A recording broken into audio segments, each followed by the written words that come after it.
ఎరుక స్థితిలో ఉండాలి. జరుగుతున్న వాటికి మన శరీరంలో ఏ మార్పులు జరుగుతున్నాయో వాటికి సాక్షిగా ఉండాలి. శరీరాన్ని మనస్సును స్థిరపరచు.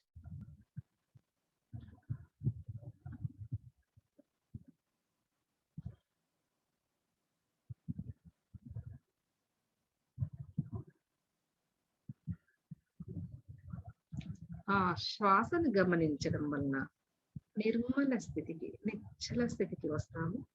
ప్రశాంత స్థితి ఏర్పడుతుంది.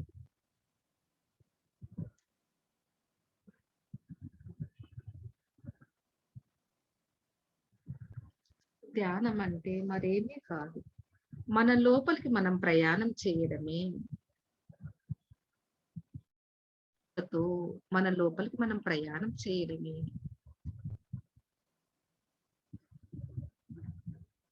ధ్యానంలో మన చైతన్య పదార్థం శరీరం నుండి మనస్సుకు, మనస్సు నుండికి, బుద్ధి నుండి ఆత్మకు ఎరుకతో ప్రయాణం చేస్తుంది.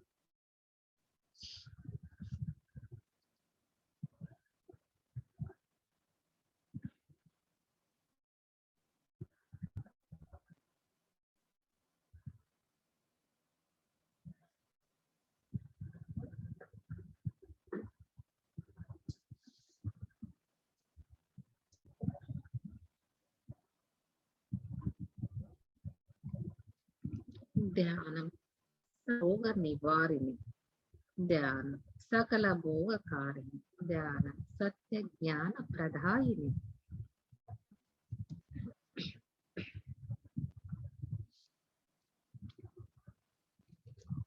మరి ధ్యానాన్ని కూర్చునే ముందు మన శరీరాన్ని, మనస్సును నిలవరింప చేసుకోవాలి.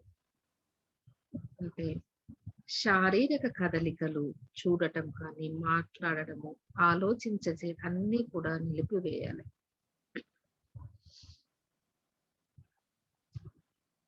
ఆసనంలో అప్పుడు స్థిరత్వం పెరుగుతుంది. ఏ మంత్రోచ్చరణ కానీ చేయరాదు.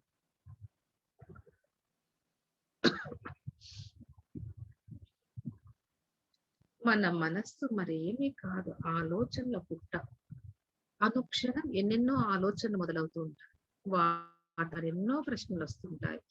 తెలిసినవి, తెలియనివి ఎన్నెన్నో ప్రశ్నలు వస్తుంటాయి. మరి మన చైతన్య పదార్థం నుంచి ఆత్మ వైపు ప్రయాణం చేయాలంటే దానికి ఏకైక మార్గం మన శ్వాసను గమనించడమే, ధ్యాన మార్గం మాత్రమే.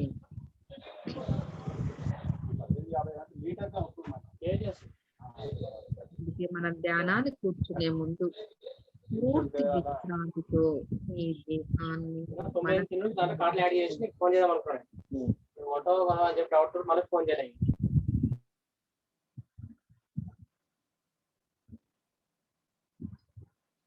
ధ్యానం అనేది ఒక పూర్తి నిశ్శబ్దతతో కూడిన ఆత్మాయానం. మన ఆత్మ నుంచి మనం సందేశాలను వింటాం. పూర్ణాత్మతో అనుసంధానం అవుతాం.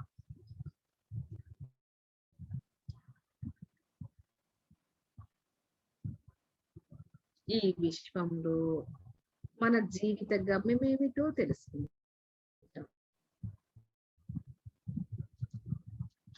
ఈ ధ్యానం శబ్దము నుండి నిశ్శబ్దత ప్రయాణం, ఉన్న స్థితి నుండి ఉన్నత స్థితికి చేరుకుంటాం.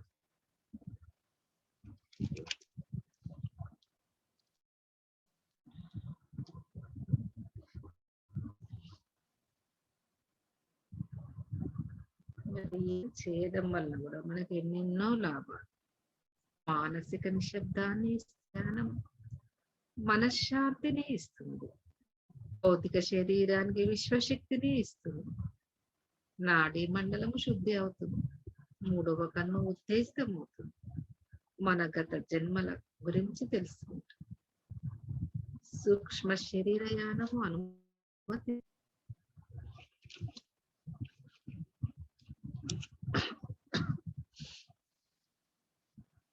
చక్కగా శ్వాసను గమనిస్తుండండి. శ్వాస మీద ధ్యాస. శ్వాసానుసంధానం.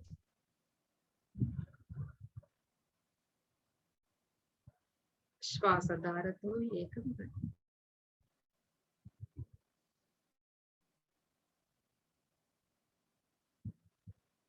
మన తలపైన ఉన్న ఆస్ట్రల్, క్రిస్టల్, పిరమిడ్ అనంతమైన విశ్వశక్తి విడుదలై మన శరీరములో అణువణువు కణకణము తేజోవంతంగా ప్రకాశవంతంగా విరాజిల్లుతుంది. మూలాధార చక్రం నుండి సహస్రార చక్రం వరకు కూడా ఆ చక్రాలన్నీ కూడా లీనమవుతాయి.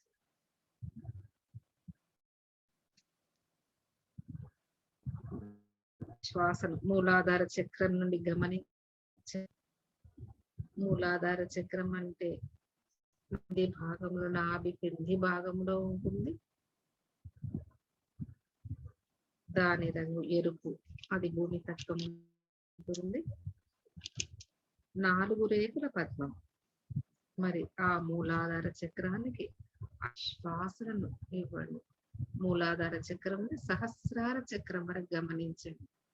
ఆ శ్వాసను ఇస్తున్నప్పుడు, ఒక్కొక్క శ్వాసను తీసుకున్నప్పుడు ఆ చక్రం క్లీన్ అవుతున్నట్లుగా గమనించండి మాస్టర్స్. 5 శ్వాసలను గమనించండి.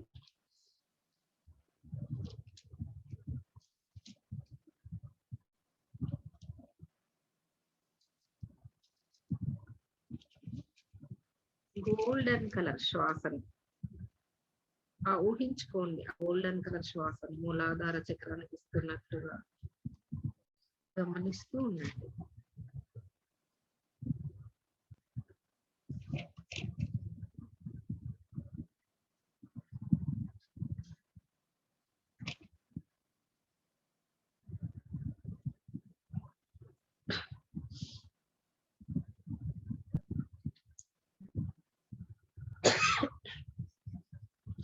మూలాధార చక్రం నుండి కొంత పై భాగం స్వాదిష్టాన చక్రం ఉంటుంది. అది ఆరెంజ్ కలర్ లో ఉంటుంది. 6 పంచభూతాలలో రెండవది. జలతత్వం కలిగి ఉంటుంది. నాలుక. అక్కడ కూడా ఒక 5 శ్వాసలను గమనించండి.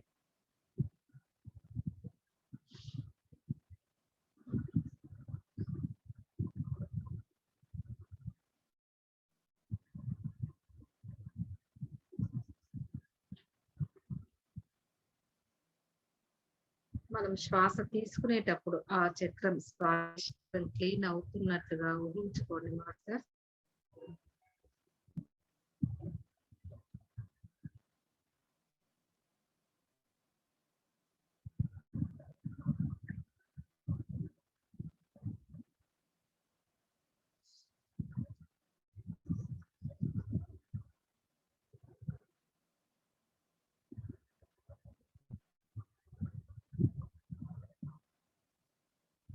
మణిపూరక చక్రం నాభి స్థానంలో ఉంటుంది. అక్కడ 10 రేకుల అగ్నితత్వం ఉంటుంది. అక్కడ అది పసుపు రంగులో ఉంటుంది. మణిపూరక చక్రానికి కూడా ఆ శ్వాసం 10 రేకుల పద్మం, 10 శ్వాసలను అందివ్వండి. అక్కడ మణిపూరక చక్రం నుంచి శ్వాస తీసుకున్నకోండి. అక్కడి నుంచి శ్వాస తీసుకొని వదిలేసేయండి. 10 శ్వాసలను అందివ్వండి.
మెల్లమెల్లగా అనాహత చక్రం కానీ హృదయ స్థానంలో ఉంటుంది, ఆకుపచ్చ రంగులో ఉంటుంది. 12 మంది వాయుతత్వాన్ని కలిగి ఉంటుంది. గుణం స్పర్శ. అనాహత చక్రాన్ని కూడా శ్వాసలు అందివ్వండి మాస్టర్స్.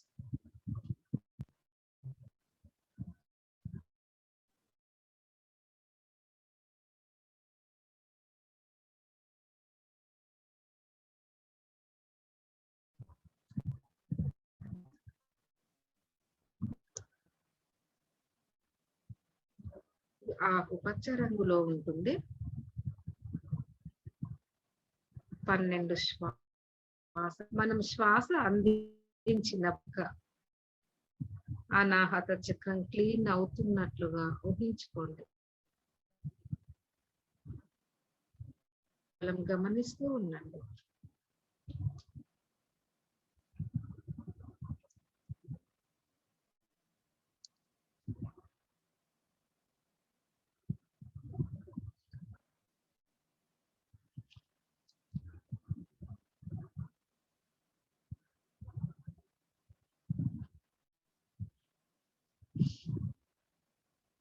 చక్కటి విశ్వశక్తి, ప్రాణశక్తి, దైవశక్తి మన శరీరములో అణువణువు కణ కణం కూడా నిండిపోయి మన శరీరం అంతా కూడా తేజోవంతంగా ప్రకాశవంతంగా ఉంది.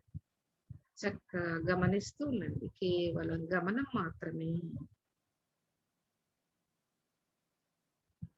తర్వాత విశుద్ధ చక్రాన్ని గొంతు భాగంలో ఉంటుంది. ఇది ఆకాశతత్వం. 16 రేకుల భూతత్వం కలిగి ఉంటుంది. ఇది శబ్దాన్ని కలిగి ఉంటుంది. మరి ఆ విశుద్ధ చక్రానికి ఈ 16 శ్వాసలను అందివ్వండి.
శ్వాసానుసంధానం.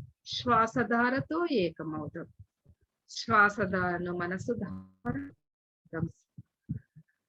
చక్కగా ఇప్పుడు మరి ఆజ్ఞాచక్రం 2 కనుబొమ్మల మధ్య ఉంటుంది. ఆజ్ఞాచక్రం బూడిద రంగులో ఉంటుంది. ఇది 2 రేకుల పద్మం. అక్కడ 2 ఇవ్వండి.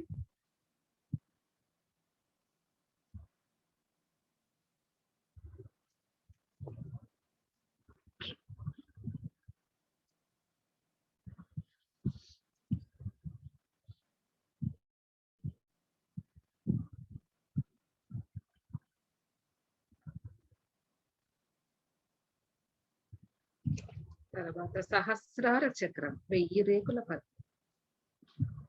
అక్కడ గోల్డెన్ కలర్ లో శ్వాసను అందివ్వండి.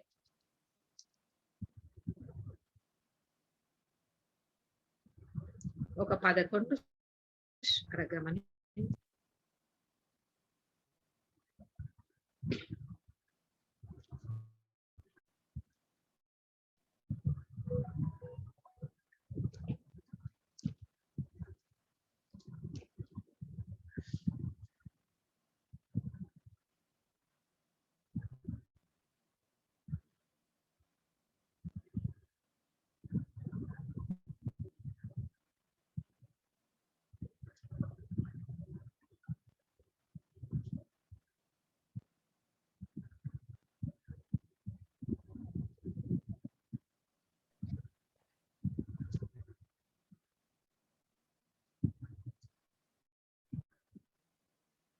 తల నుండి పాదాల వరకు మరి అద్భుతమైన శక్తి ధారలతో తడిసిపోతుంది.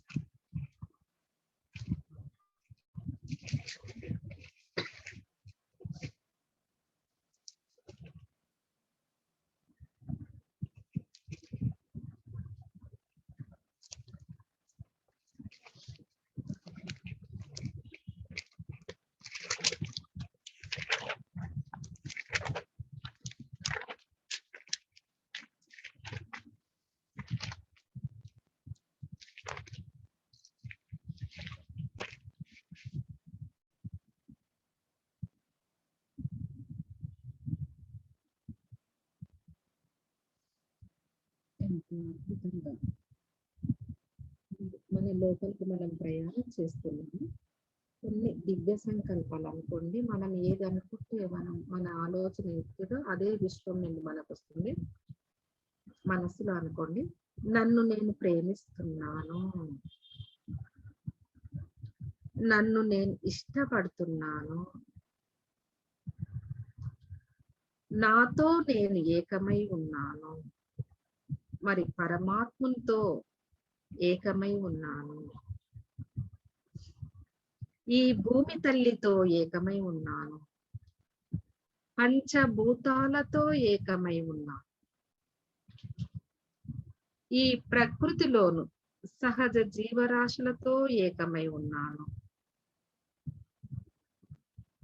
నా గైడ్స్ ఏంజల్స్ తో నేను అనుసంధానింపబడి ఉన్నాను, అనుక్షణం నా అంతరాత్మ నుండి నాకు గైడెన్స్ అందుతూ ఉంది. నేను నా సహజ బోధను అనుమతించి ఆచరిస్తాను. నా జీవితంలో నాకు కావలసినవన్నీ సమయానికి అందుతున్నాయి. నేను ఆరోగ్యంగా ఉన్నాను, ఆనందంగా ఉన్నాను.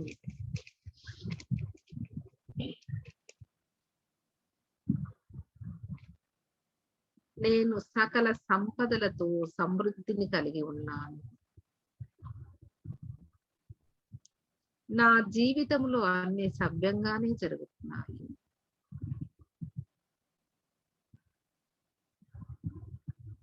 నేను నా ఎదుగుదల కావలసిన సరైన నిర్ణయాలు తీసుకునే శక్తిని కలిగి ఉన్నాను. నా జీవితంలోని ప్రతి అనుభవం నా ఆధ్యాత్మిక ఎదుగుదలకు ఉపయోగపడుతూ ఉంది. ఇవన్నీ కలిగి ఉన్నందుకు ఈ సృష్టికి, సృష్టిలోని సర్వులకు హృదయపూర్వక కృతజ్ఞతలు తెలియచేస్తున్నాను. అది అట్లే అగుగాక. తదాస్తు అని 3 సార్లు అంటే తదాస్తు, తదాస్తు, తదాస్తు. చివరి ఒక్క నిమిషం శ్వాసనే గమనించండి. శ్వాస మీద ధ్యాస, శ్వాసానుసంధానం.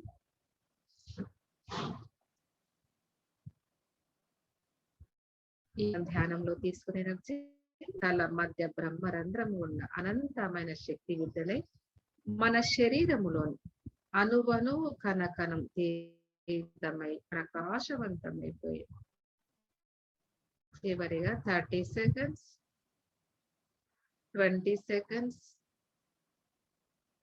10 seconds, 5 seconds, 5, 4, 3, 2, 1, 0. మెల్లగా 2 చేతులు తీసి 1 సెకండ్ ఉంచుకొని మెల్లగా తీసి అరచేతులను చూసి మనకింత జ్ఞానాన్ని అందించిన జ్ఞాన జగద్గురు బ్రహ్మర్షి పితామహ పత్రిజీకి, షిరిడి సాయినాథ్ని, విశ్వానికి, మాస్టర్స్ అందరు కూడా వేల వేల కృతజ్ఞతలు.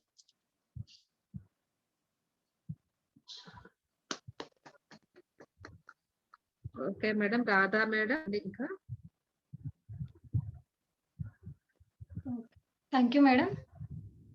Thank you madam. ఒక నిమిషం. బ్రహ్మర్షి పితామహ పత్రిజీ దివ్య ఆశీస్సులతో ఈ రోజు మనం జూమ్ సెక్షన్ కి మనకు జ్ఞానాన్ని అందివ్వడానికి వచ్చిన రాధా మేడం హైదరాబాద్ నుంచి వచ్చారు. మరి తనకు ఉమ్మడి పాలమూరు జిల్లా నుంచి ప్రత్యేక అభినందనలు తెలియజేస్తున్నాను. Welcome madam. Thank you so much madam. ముందుగా మనందరి ఆనందానికి కారణమైనటువంటి మనందరి గురువుగారు బ్రహ్మర్షి పితామహ పత్రిజీ గారికి, అలాగే మేడం స్వర్ణమాల పత్రి మేడం గారికి నా ఆత్మపూర్వక నమస్సుమాంజలి. నాకు జన్మనిచ్చినటువంటి తల్లిదండ్రులకు, అలాగే ఈ ఆధ్యాత్మిక జ్ఞానాన్ని అందిస్తున్నటువంటి ఆదిలాబాద్ సుంకా రమేష్ సార్ గారికి, నాకు ఎప్పుడూ వెన్నంటి ఉండి సపోర్ట్‌నిస్తున్నటువంటి నా ఆత్మ బంధుమిత్రులందరికీ కూడా నా యొక్క పాదాభివందనాలు. Thank you. మేడం రికార్డ్ వద్దండి మేడం, రికార్డ్ పెట్టండి మేడం. రికార్డ్ సార్ చేస్తున్నాడు. సోమసుందర్ రెడ్డి సార్ వచ్చారు.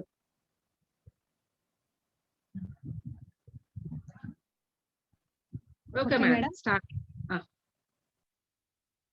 అందరిలానే ఈ ఆనందమయ జీవితాన్ని అందుకున్నటువంటి వారిలో నేను ఒక అదృష్టవంతురాలని చాలా గర్వంగా చెప్పుకుంటున్నాను. ఈ అవకాశం ఎప్పుడు అంటే లాక్‌డౌన్ టైంలో రావడం జరిగింది మాస్టర్స్. సో, ఆ కరోనా మాత దయ వల్లే నిజంగా ఆ క్షణంలో చేతిలో ఫోన్ చూడడం, ఆ పీఎంసీ ఛానల్ ఓపెన్ చేసుకోవడం, ఆ ఛానల్ ద్వారా ధ్యానానికి కనెక్ట్ అవ్వడం, దాని తర్వాత ఎన్నో మార్పులు జీవితంలో మానసికంగా, శారీరకంగా, కొన్ని సందర్భాలలో చిన్న వాటికి దుఃఖపూరితమైనటువంటి జీవితం పట్ల వెంటనే చిన్న విషయాలకు కోపం తెచ్చుకునే నా మానసిక స్థితిలో ఎంతో మార్పు అనేది మొదలైంది. మరి ఇంతటి అద్భుతమైనటువంటి ఈ ఆనందమయ జీవితాన్ని ప్రసాదించినటువంటి గురువుగారికి నిజంగా వేల ధన్యవాదాలు. మరి ఇవాళ సారు చెప్పినటువంటి ప్రబోధాలలో యోగ పరంపర ఈ అంశం గురించి ఇక్కడ కేవలం ఒక సాధనంగా మాత్రమే నన్ను ఉపయోగించి నా చేత చెప్పబడుతుందని అనుకుంటున్నాను. అంతా చేయిస్తుంది, చెప్పిస్తుంది గురువుగారే. కాబట్టి ఇవాళ యోగ పరంపర. ఏమిటి ఆ యోగ పరంపర అంటే, ఎన్నో లక్షల జాతులు ఉన్నప్పటికీ కూడా భూమి మీద అవతరించినటువంటి మానవ జాతి అనేది చాలా ఉన్నతమైనటువంటి, ఉత్కృష్టమైనటువంటి మానవ జీవితం. మరి ఈ మానవ జీవితం లేదా మానవ శరీరం భూమిపైన ఉన్నటువంటి 4 రకాల జీవ ప్రపంచం నుంచి, అంటే ఖనిజ సామ్రాజ్యం, వృక్ష సామ్రాజ్యం, జంతు సామ్రాజ్యం, తర్వాత మానవ సామ్రాజ్యం. మరి ప్రతి సామ్రాజ్యంలో కూడా వృక్ష, జంతు, ఖనిజ ఈ సామ్రాజ్యాలలో ఉన్నటువంటి అక్కడ ఉన్న జీవుల యొక్క సామూహికమైనటువంటి ఆత్మస్థితి ఉంటుంది వాటిలో. మరి అలాంటి సామూహికమైనటువంటి ఆత్మస్థితి నుంచి ప్రత్యేకంగా వ్యక్తిగతమైనటువంటి ఆత్మస్థితికి చేరినటువంటి మానవ జీవితం పూర్ణాత్మ నుంచి అంశంగా విడివడి ఏర్పడింది కావచ్చు, లేదా కొన్ని సూర్యాంశం నుంచి, లేదా కొన్ని ఇతరత్ర గ్రహాల నుంచి ఏర్పడినటువంటి అంశం కావచ్చు. ఇందాక చెప్పుకున్నట్టుగా ఈ ఖనిజ సామ్రాజ్యం, వృక్ష సామ్రాజ్యం, జంతు సామ్రాజ్యమే కొన్ని అంశాల పరంపరల తర్వాత మానవ జాతిగా మానవ శరీరాన్ని పొందడం జరుగుతుంది. మరి ఎలా పొందినప్పటికీ కూడా ఎంతో సృష్టిలో దేనికి లేనంత గొప్ప ఆధ్యాత్మికంగా గాని, అన్ని రకాలుగా గాని ఎంతో శక్తివంతమైనటువంటిది ఈ మానవ జీవితం. మరి ఇలాంటి మానవ జీవితం చివరికి ఎన్నో జన్మలు, ఎన్నో పరంపరల జన్మలు తీసుకున్నాకే, ఎన్నో జన్మల తర్వాతే ఈ జ్ఞానాన్ని పొందాకే అప్పుడు ఆ మానవ జన్మకు ముక్తి అనేది లభిస్తుంది. మరి ఇలాంటి జన్మలలో తీసుకున్నటువంటి ఆ శరీరం ద్వారా పొందినటువంటి ఆ జ్ఞానాన్ని యోగ పరంపరగా చెప్తారు గురువుగారు. మరి ఆ యోగ పరంపరలో ముందుగా గమనిస్తే మొట్టమొదట శరీరాన్ని పొందినటువంటి మానవ జీవి కొన్ని జన్మలు అది కేవలం తమోగుణ జన్మలుగా ఉద్భవించడం జరుగుతుంది. అంటే మొదటిసారి జన్మ తీసుకున్నటువంటి మానవ శరీరం కేవలం తన శరీర స్థితిలో, అంటే ఆహారం, నిద్ర, పడుకోవడం, తర్వాత తదనంతరం లేదా తన నుంచి వచ్చినటువంటి సంతానం గురించి ఆలోచించడం, ఇలా కొన్ని వందల జన్మలు, అంటే 100నో 150యో ఇలా ఖచ్చితంగా ఇలాని ప్రామాణికం లేనప్పటికీ కూడా అలా తమో గుణంతో ఏర్పడినటువంటి కొన్ని జన్మల పరంపరలలో అక్కడ కేవలం ఏం తెలుసుకుంటాడు అంటే శరీరానికి కావలసినటువంటి తన శరీర స్థితిలో తనకు ఏమి కావాలో మాత్రమే ఆలోచించే జన్మలుగా ఉండిపోతాయి. మరి అలా కొన్ని జన్మల తర్వాత తిరిగి మళ్ళీ పునర్జన్మ పొందినప్పుడు, మళ్ళీ శరీరాన్ని పొందినప్పుడు అక్కడ రజోగుణ పూరితమైనటువంటి కొన్ని జన్మలు ఎత్తడం జరుగుతుంది. మరి ఆ రజోగుణమైనటువంటి శరీరాలు ఏం కోరుకుంటాయి అంటే పదవిని, అత్యున్నతమైనటువంటి పదవులను, సృష్టిలో నన్నే గొప్పగా చెప్పాలి. నేనే అందరిలో గొప్ప అనిపించుకోవాలి. అందరూ నాకు దాసోహులు గావాలి. సృష్టిలో నాకంటే ఏది గొప్పది లేదు అనేటటువంటి ఆ పదవి ఉన్నతమైనటువంటి భావాలు, గొప్పతనాన్ని చూపించుకునేటటువంటి ఆలోచనలతో కూడినటువంటి గుణమే రజోగుణంగా చెప్పబడుతుంది. ఉదాహరణకు మనకు రావణాసురుడు. ఆయన ఒకప్పుడు ఎంత బ్రహ్మజ్ఞాని అయినప్పటికీ కూడా ఆ జన్మ ఎందుకు తీసుకున్నారు అనంటే, అక్కడ ఆ రజోగుణానికి మనకు ఉదాహరణగా చూయించడానికి తప్ప మరొకటి కాదు. అంటే ఇక్కడ ఎదుటి వాళ్ళ నాశనమైనప్పటికీ కూడా తన సుఖాలు, తన కోరికలు తీర్చుకోవడమే తప్ప రజోగుణకులు ఎదుటివారి యొక్క మనస్సు, ఎదుటివారి యొక్క స్థితిని ఏది పట్టించుకోరు. కాబట్టి ఈ తమోగుణం, రజోగుణం ఈ 2 గుణాలతో ఉన్నటువంటి జన్మలు కొన్ని వందల జన్మలు ఎత్తిన తర్వాత అప్పటికి కూడా ఈ 2 జన్మలలో కూడా వీరికి ధ్యానమని, ఆత్మజ్ఞానమని ఇలాంటి అంశము కనీసం చెవి దాకా కూడా వెళ్ళనివ్వరు. అంటే ఒకవేళ వినపడుతున్నా కూడా వాళ్ళ ఆత్మ ఉన్నతి స్థితికి అంటే ఆత్మలోకి కూడా వాళ్ళ లోపలికి చేరదు. ఎందుకు అంటే అక్కడ వాళ్ళు ఇంకా కొన్ని జన్మల పరంపరలో అక్కడ కొన్ని కర్మలు చేసిన తర్వాతే వారు ఆ రకమైనటువంటి జ్ఞానం అందిపుచ్చుకోవడం జరుగుతుంది.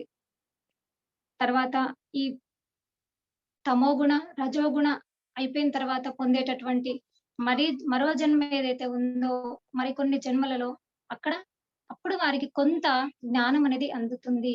ఆ జ్ఞానం ధ్యానం ద్వారానే ప్రతి ఒక్కరికి అనేది కొంతవరకు మొదట ఆధ్యాత్మికంగా పూజలు ఇలాంటి ఈ ఆధ్యాత్మిక ప్రపంచం ద్వారా, ఈ ఆధ్యాత్మికత ద్వారా వారిలో కొద్ది కొద్దిగా ఒక మంచి విషయాలను వినడం, పూజలు, పునస్కారాలు, వాటి వెనుక ఉన్నటువంటి అంతరార్థం తెలుసుకోవడం, ప్రవచనాలు వినడం, ఈ పరంపరలో కొన్ని జన్మలు గడుస్తాయి.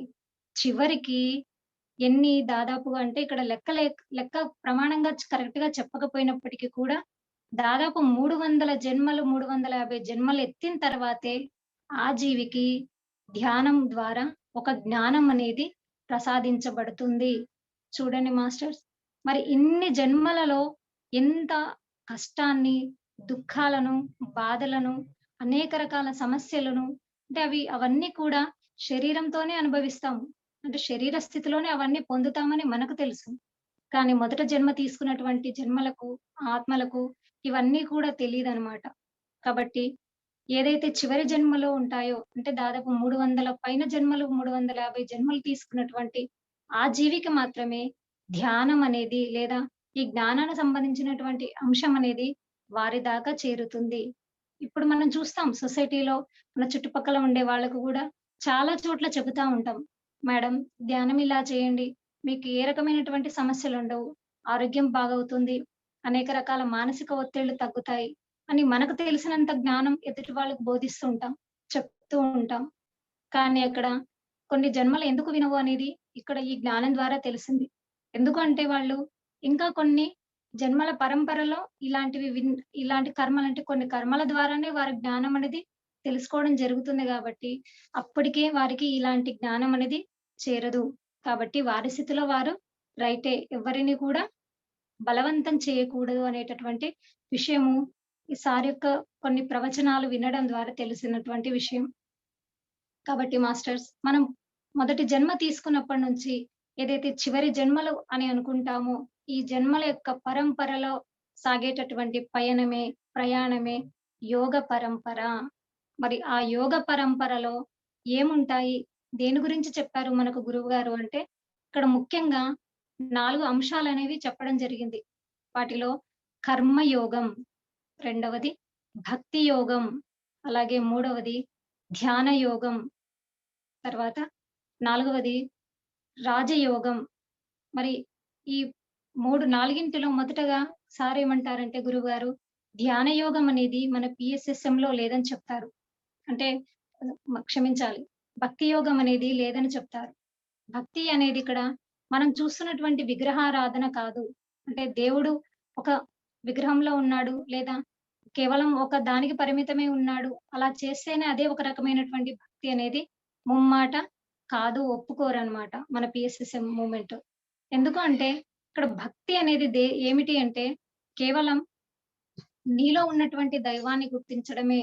నీలో ఉన్నటువంటి అంటే ముందు నువ్వు ఎవరు? నువ్వు ఎక్కడి నుంచి వచ్చావు? నీలో ఉన్నటువంటి ఆ దైవం ఏమిటి? అలా తనను తాను తెలుసుకోవడమే అసలైనటువంటి భక్తి యోగంగా చెప్తారు. మరి మిగతా 3 అంశాలు చూస్తే జ్ఞానయోగం, కర్మయోగం, అలానే రాజయోగం, దానికే మరొక పేరు ధ్యాన యోగం. ఇవాళ మరి మనకు ఉన్నటువంటి ఈ సమయంలో ఆ గురువుగారు నా చేత ఏది పలికిస్తారో అంతవరకు కూడా నేను మీకు వివరించదలిచాను మాస్టర్స్. ముందుగా కర్మయోగం. మరి ఈ కర్మయోగం అంటే ఏమిటి అంటే మొదట జన్మలు తీసుకున్నటువంటి ఆ మానవ జన్మ ఏదైతే ఉందో అది కొన్ని జన్మలలో కర్మయోగం అనేది నిర్వర్తించాల్సి ఉంటుంది. అయితే ఇక్కడ కర్మయోగం అలాగే యోగంలో తిరిగి మళ్ళీ ఒక్కొక్క దానిలో 4 భాగాలుగా చెప్పడం జరుగుతుంది. అంటే కర్మయోగంలో కొన్ని స్టేజ్‌లుగా విభజించి చెప్పారు మనకు. అలా దానిలో కర్మయోగంలో స్టేజ్ ఏ అని, స్టేజ్ బి అని, స్టేజ్ సి అని, స్టేజ్ డి అని. ఎందుకు అంటే ఇక్కడ ఈ ఈ ఈ విభాగంలో మనం ఏ విభాగానికి చెందిన వ్యక్తులం, లేదా సృష్టిలో మన చుట్టూ కనిపించేటటువంటి వ్యక్తులు వారి వారి స్థితులను బట్టి ఈ భాగాలుగా విభజించడం జరుగుతుంది. మరి ఆ కర్మయోగం ఏమిటి? కర్మయోగంలో మొదటి స్టేజ్ ఏ అనేది ఏమిటి? దేనిని చెబుతుంది? ఎవరి యొక్క ఆత్మలను చెబుతుంది అంటే అక్కడ ఏంటి అంటే ఎదుటి వాళ్ళకు హాని చేయకు నాయనా.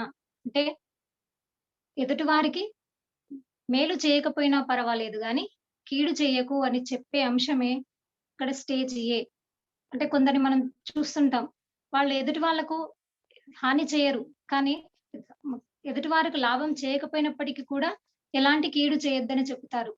అంటే కొందరు మనం అజ్ఞానంతో ఉన్నటువంటి వ్యక్తులను గనక చూస్తే కేవలం తనకు కావాల్సినటువంటి అవసరాల కోసం అంటే ఇంట్లో భార్యని హింసించడం గావచ్చు, పిల్లల్ని హింసించడం గావచ్చు, లేదా తన శరీరానికి కావాల్సినటువంటి కొన్ని ప్రాథమిక అవసరాల కోసం వ్యక్తులను హింసించడం, మాంసాన్ని తినడం, మద్యం తాగడం, అంటే ఈ శారీరకమైనటువంటి కోరికలు తీర్చుకోవడానికి ఏం చేస్తారంటే కొన్ని సందర్భాలలో ఎదుటి వ్యక్తుల యొక్క మనసులను, వారి యొక్క శరీరాలను అనేక రకాలుగా ఇబ్బంది పెడతారు. కాబట్టి అలాంటి వ్యక్తులు ఏ కోవకు అంటే స్టేజ్ ఏ. మరి అలాంటి వ్యక్తులకు ఒక మాస్టర్‌గా మనం ఏం అందించాలి అంటే నువ్వు ఎదుటి వారికి మేలు చేయకపోయినా పర్వాలేదు. కానీ ఎట్టి పరిస్థితులలో వారికి నష్టాన్ని కలిగించొద్దు, కీడు చేయకండి అని ఆ కర్మయోగంలో తెలుసుకునేటటువంటి విషయం. అంటే మనం ఆ కర్మయోగం ఏ స్టేజ్‌లో మనం ఏం తెలుసుకోవాలి అనంటే మనం ఎదుటి వారికి కీడు ఎట్టి పరిస్థితులలో కూడా తలపెట్టకూడదు. ఇది మాస్టర్స్. అలాగే కర్మయోగం స్టేజ్ బి. కర్మయోగం స్టేజ్ బిలో ఏం తెలుసుకుంటామంటే ఎదుటివారికి నువ్వు ఏదైతే చేస్తావో దాని నుంచి నువ్వు మంచి ఫలితాన్ని పొందుతావు. అంటే నువ్వు ఎదుటివారికి మంచి చేస్తే మంచి ఫలితాన్ని పొందుతావు అని చెప్పడమే స్టేజ్ బి అన్నమాట. అంటే ఇక్కడ ఎదుటివారికి నీకున్నటువంటి కొంతలో ఎదుటివారికి కొంత సాయం చేయడం. అది ఏదైనా కావచ్చు, ఎలాంటి సాయమైనా కావచ్చు. ఉదాహరణకు నీకుండేటటువంటి కొంత ఆర్థికంగా డబ్బు ఎదుటి వారికి సాయం చేయడం కావచ్చు, లేదా ఒక జ్ఞానం ఉన్నటువంటి ఒక వ్యక్తులు ఎదుటి వారికి ఉచితంగా జ్ఞానాన్ని బోధించడం కావచ్చు.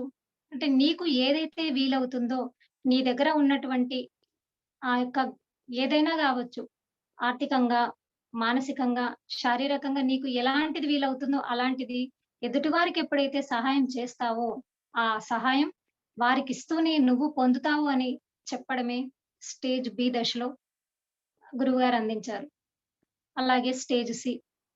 మరి స్టేజ్ సిలో నువ్వు ఎలాంటి పని నిర్వర్తిస్తున్నప్పటికీ కూడా ఫలాపేక్ష రహితంగా చేయాలి అని చెబుతారు. అంటే ఏది ఆశించకుండా చేయాలి. సహజంగా ప్రతి వ్యక్తి కూడా ఎదుటి వారికి ఇస్తే నాకేం వస్తుందనే ఆలోచనతోనే చేస్తాం. కానీ ఇక్కడ ఏది ఆశించకుండా చేయడమే అసలైనటువంటి కర్మయోగం అని చెప్తారు. మరి అలా చేసేది ఎవరు అంటే కొంత ఈ ఆత్మ జ్ఞానం పొందినటువంటి వ్యక్తులు మాత్రమే, లేదా కొంత ఈ ఆధ్యాత్మిక పట్ల కొంత అవగాహన మచ్చుతునకంత అవగాహన ఉన్నటువంటి వ్యక్తులు మాత్రమే ఎలాంటి ఫలాపేక్ష ఆశించకుండా చేస్తారు. అంటే ఇక్కడ చూడండి, మనం ఇప్పుడున్నటువంటి మాస్టర్స్‌ను మనం గమనిస్తే గనక మన PSMలో ప్రతి మాస్టర్ కూడా ఏది ఆశించరు. ఎదుటి వారికి ఏదైనా ఇస్తున్నాము అంటే ఫలాపేక్ష రహితంగానే చేస్తారు ఆ కర్మలన్నీ కూడా. కాబట్టి అక్కడ ఏది ఆశించకుండా చేయమని చెప్తాడు మన గురువుగారు మనకు. అలాగే స్టేజ్ డి. మరి స్టేజ్ డిలో ఏమిటి అంటే ఇక్కడ నేను అనేటటువంటి అహంకారాన్ని తొలగించుకో. చేస్తున్నటువంటి కర్మలలో నేను చేశాను, నా ద్వారా చేయబడుతుంది.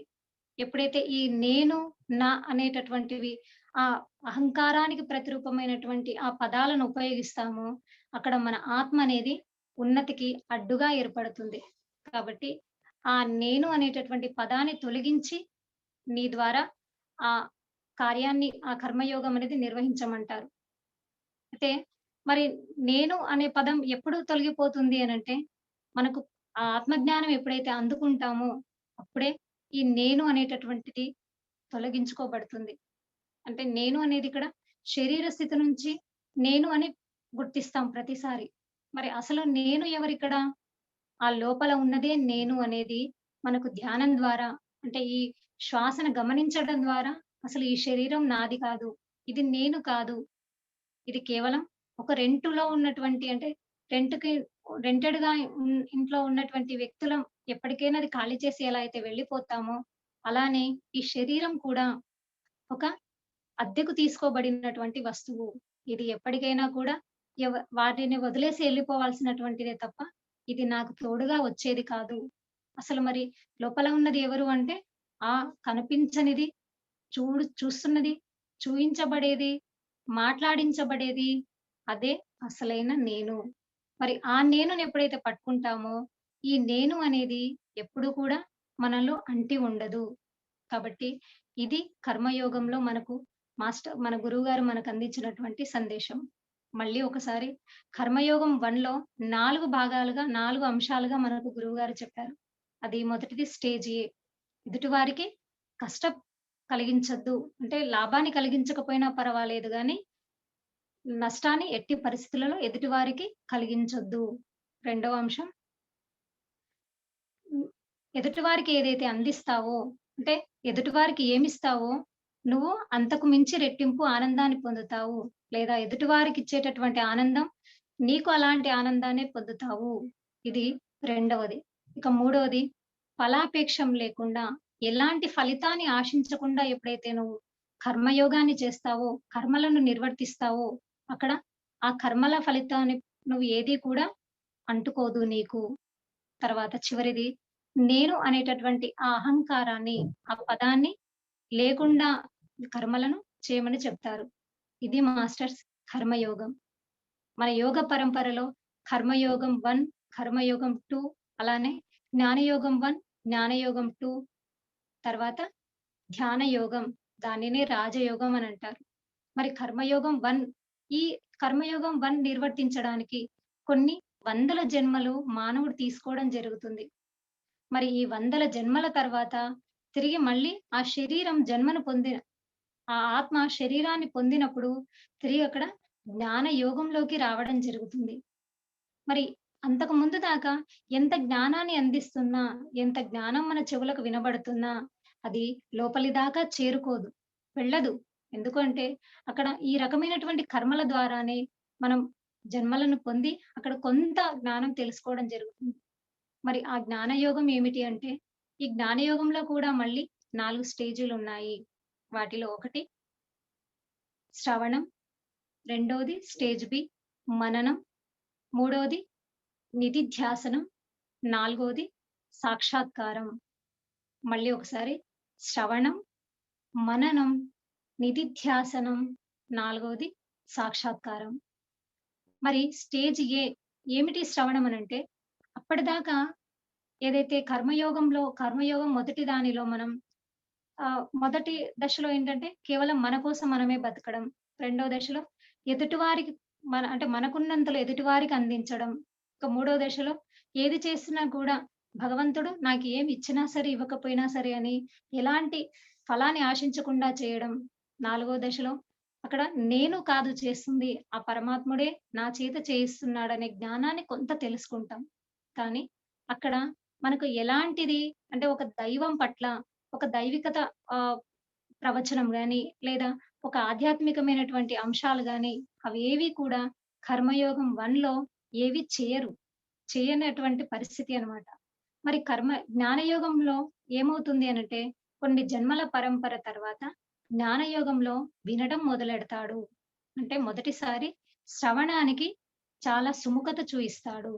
ఏమిటి ఆ శ్రవణం అంటే, ఒక మంచి విషయాన్ని బోధించేటటువంటి అంటే మన జీవితానికి సంబంధించి, లేదా మన ఉన్నతికి సంబంధించినటువంటి ఆహ్, విషయాలు ఎక్కడైనా గుళ్ళలో గాని, అంటే భజనల రూపంలో గాని, ప్రవచనాల రూపంలో గాని, లేదా ఇక్కడ మన పిరమిడ్ మాస్టర్స్ ఇలాంటి అంశాలు బోధిస్తున్నప్పుడు, క్లాసులు నిర్వహిస్తున్నప్పుడు, అక్కడికొచ్చిన ఒక కొత్త వ్యక్తి గనక అక్కడ ఒకవేళ జాయిన్ అయ్యి విన్నప్పుడు ఎలా ఉంటుందంటే వాళ్ళ పరిస్థితి, ఎంతో చక్కగా చెప్తున్నారు. ఇదేదో చాలా మంచి విషయంలా ఉంది.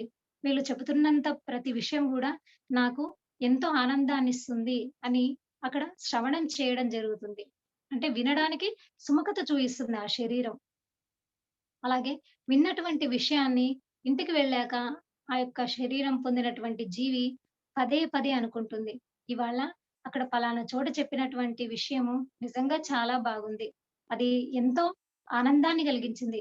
మరి ఇలాంటి విషయం నేనెందుకు చేయకూడదు? అక్కడ ధ్యానం చేయమన్నారు. మరి ఆ ధ్యానం చేయడం వల్ల ఎన్ని లాభాలు అని జెప్పేసి అక్కడ చెప్పిన విషయం తను విన్నటువంటి విషయాన్ని పదే పదే, పదే పదే మనసులో ప్రతిసారి దానిని రిపీట్ చేసుకోవడమే మననము అంటాము. అంటే విన్న విషయాన్ని పునరావృతం చేసుకోవడమే, పదే పదే తలుచుకోవడాన్ని మననంగా చెప్పబడుతుంది. మరి అలా మననం చేసినటువంటి విషయాన్ని కొన్ని కొన్ని సార్లు కొన్ని రోజులకు ఏమవుతుందంటే దానిని నిధిధ్యాసనగా మార్చుకోబడుతుంది. నిధిధ్యాసనము అంటే విన్న విషయాన్ని అధ్యయనం చేయడం. అంటే తన జీవితంలోకి దానిని ఆవలింపు చేసుకోవడం. లేదా దానిని లోపలికి పూర్తిగా ఇనుమడింపజేసుకోవడం. అంటే తన లోపలికి దానిని కలుపుకోవడం. దానిని నిధిధ్యాసన అంటాము.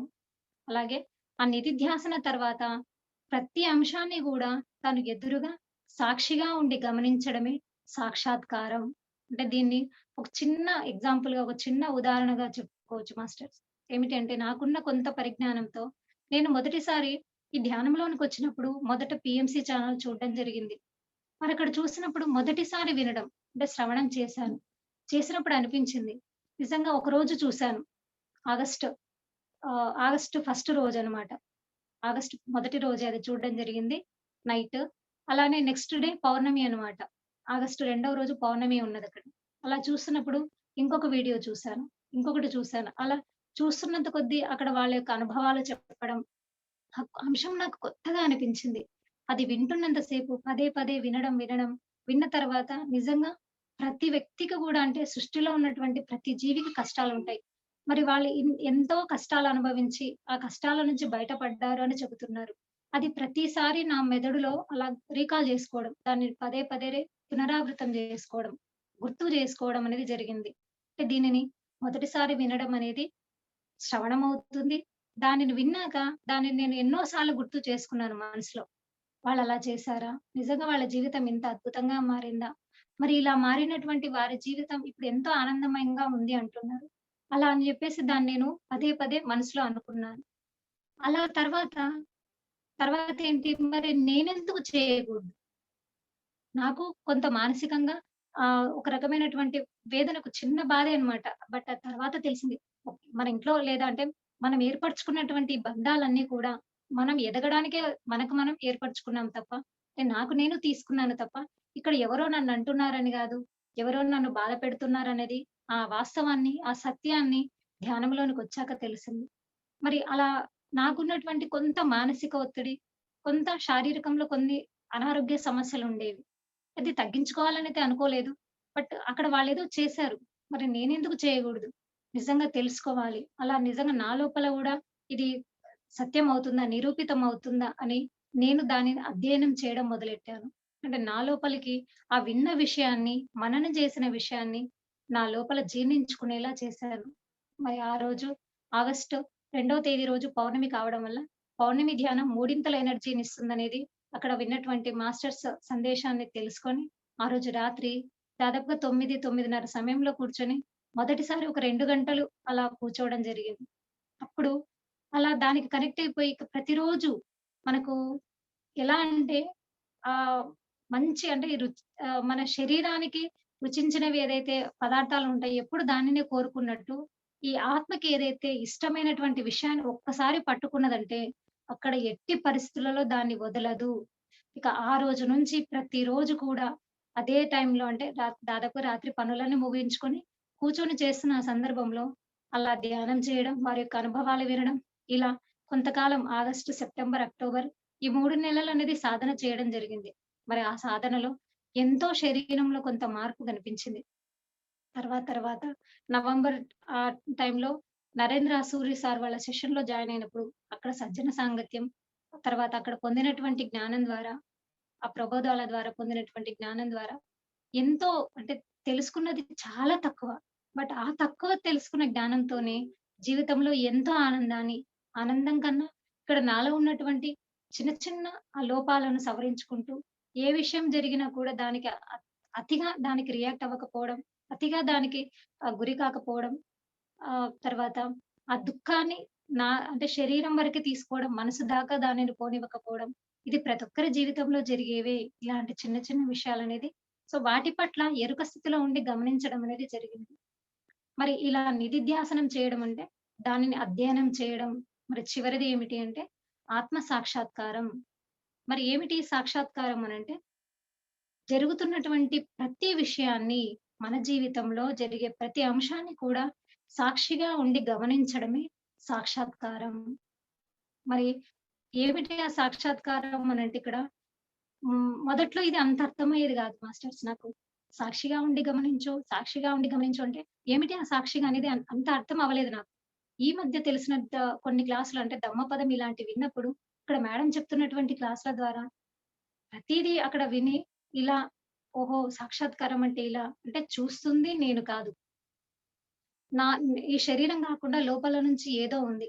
అంటే అక్కడ చాలా చక్కగా అర్థమైంది మాస్టర్ ఆ రోజు. ఆ క్లాస్ వింటున్నప్పుడు. ఈ శరీరం అనేది మరి ఒకానొక స్థితిలో వెకేట్ చేయాల్సిన పరిస్థితి వస్తుంది ప్రతి ఒక్కరికి కూడా. మరి అలా వెకేట్ చేసినప్పుడు ఆ శరీరంలో అన్నీ ఉంటాయి. అంతకుముందు ఉన్నటువంటి ప్రతి అవయవం, ప్రతి భాగం ఉంటుంది.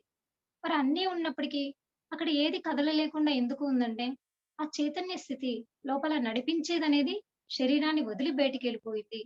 చూడండి అంతకు ముందు మరి నడిపించిందేది, మాట్లాడిందేది, చూసింది ఏది అనంటే ఈ శరీరం గాదు, ఈ కళ్ళు గాదు, ఈ నోరు కాదు. మరి లోపల నుంచి నడిపిస్తున్నది ఏది అంటే అదేదో మరొకటి ఉంది. అదే అసలైనది అనేది అక్కడ మేడం క్లాస్ ద్వారా నిజంగా కొంత అర్థమైంది నాకు.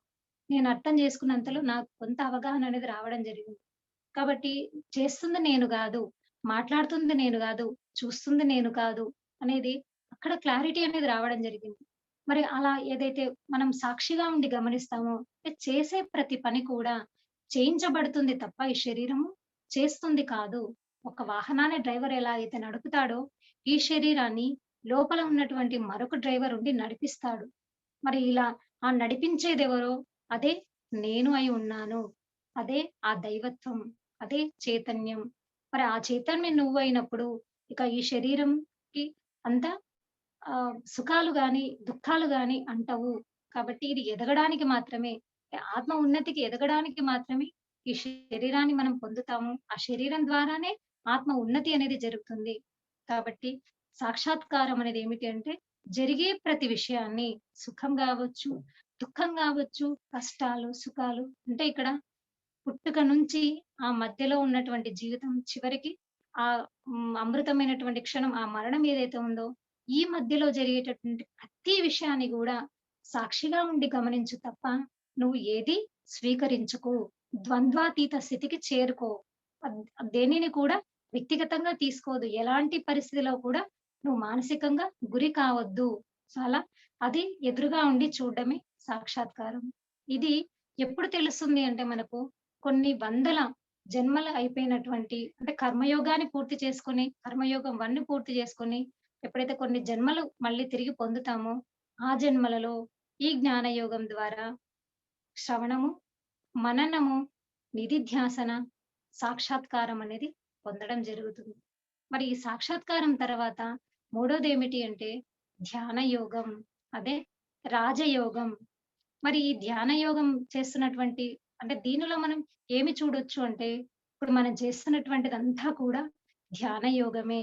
ఎంత గొప్పటి ఎంత గొప్ప వరం మాస్టర్స్ నిజంగా. అంటే మనం చూడండి, ఈ ధ్యానంలోనికి వచ్చామంటే, మనం ఆల్రెడీ ఈ కర్మయోగం 1, జ్ఞానయోగం 1 ఇవన్నీ పూర్తి చేసుకొనే ఈ ధ్యాన యోగంలోకి రావడం జరిగింది. ప్రతిసారి సార్ అంటుంటారనమాట, రమేష్ సార్ గాని, మిగతా మాస్టర్స్ నోటి వెంట విన్నది, "అసలు ఈ ధ్యానంలోనికి రావడం అనేది మేడం అంత ఆషామాషి కాదు. ఎన్నో జన్మల సాధన ఉంటే తప్ప, ఎన్నో జన్మల మనకు ఆ జ్ఞానం ఉంటే తప్ప, ఆ సాధన ఉంటే తప్ప, దీని వైపు అడుగులు వేయడం అనేది అంత ఈజీ కాదు ఈ విషయం అనేది." అసలు సార్ యొక్క ఆరాలోకి వెళ్ళడం గాని, గురువుగారి యొక్క అందించే జ్ఞానాన్ని మనం అందిపుచ్చుకోవడం అనేది అది మామూలు విషయం గాదు. నిజంగా ఈ ఆత్మలనేవి చాలా గొప్ప ఆత్మలు. వృద్ధాత్మలైతే తప్ప ఇలాంటి మంచి వాక్యాలు మన చెవిన పడవు. వాటిని ఆచరించమని చెప్పి సార్ పదే, పదే, పదే చెప్తా ఉంటారు. మొదట్లో అర్థమయ్యేది గాదు. ఏమిటి ఆ గొప్ప? ఏమిటి ఆ గొప్ప? అని అనిపిచ్చేది. నిజమే. వింటున్న ప్రతిరోజు రోజుకి ఇక్కడ నన్ను నేను ఒక సాక్షిగా ఉండి గమనిస్తున్నప్పుడు అర్థమవుతుంది. అంటే మొదట్లో ఎలా ఉండేదంటే కొంత మారింది మనస్తత్వంలో. అంటే ఆ కోపము, చిరాకు, చికాకు, ఎదుటి వాళ్ళలో లోపాలెత్తడం ఇవన్నీ చూస్తున్న నేను అలా నాలో కొంత మార్పు. ఎప్పుడైతే ధ్యానాన్ని చేస్తున్నప్పుడు అక్కడ ఎదుటి వాళ్ళకి చెబుతున్నప్పుడు, మరి ఎదుటి వాళ్ళకి నువ్వు ఒక విషయాన్ని చెప్పావు. నువ్వు మారావా? నీ స్థితి మార్చుకున్నావా? ఇలా లోపల నుంచి నన్ను వేలెత్తి చూపిస్తున్నట్టు అనిపించేది. ఎప్పుడైతే అలా చూయిస్తున్నప్పుడు అనిపించేదో, నిజంగా ఇది వాస్తవమే కదా! మరి ఎదుటి వాళ్ళకి ఒక మంచి విషయాన్ని నేను చెప్పినప్పుడు, అది నేను ఆచరిస్తున్నానా? మరి ఆచరించకపోతే చెప్పడం ఎందుకు? ఇలా నన్ను నేను ఎన్నో సార్లు క్వెషన్‌లు, ఆన్సర్‌లు అన్నీ ఆ ధ్యానంలో వచ్చాయన్నమాట.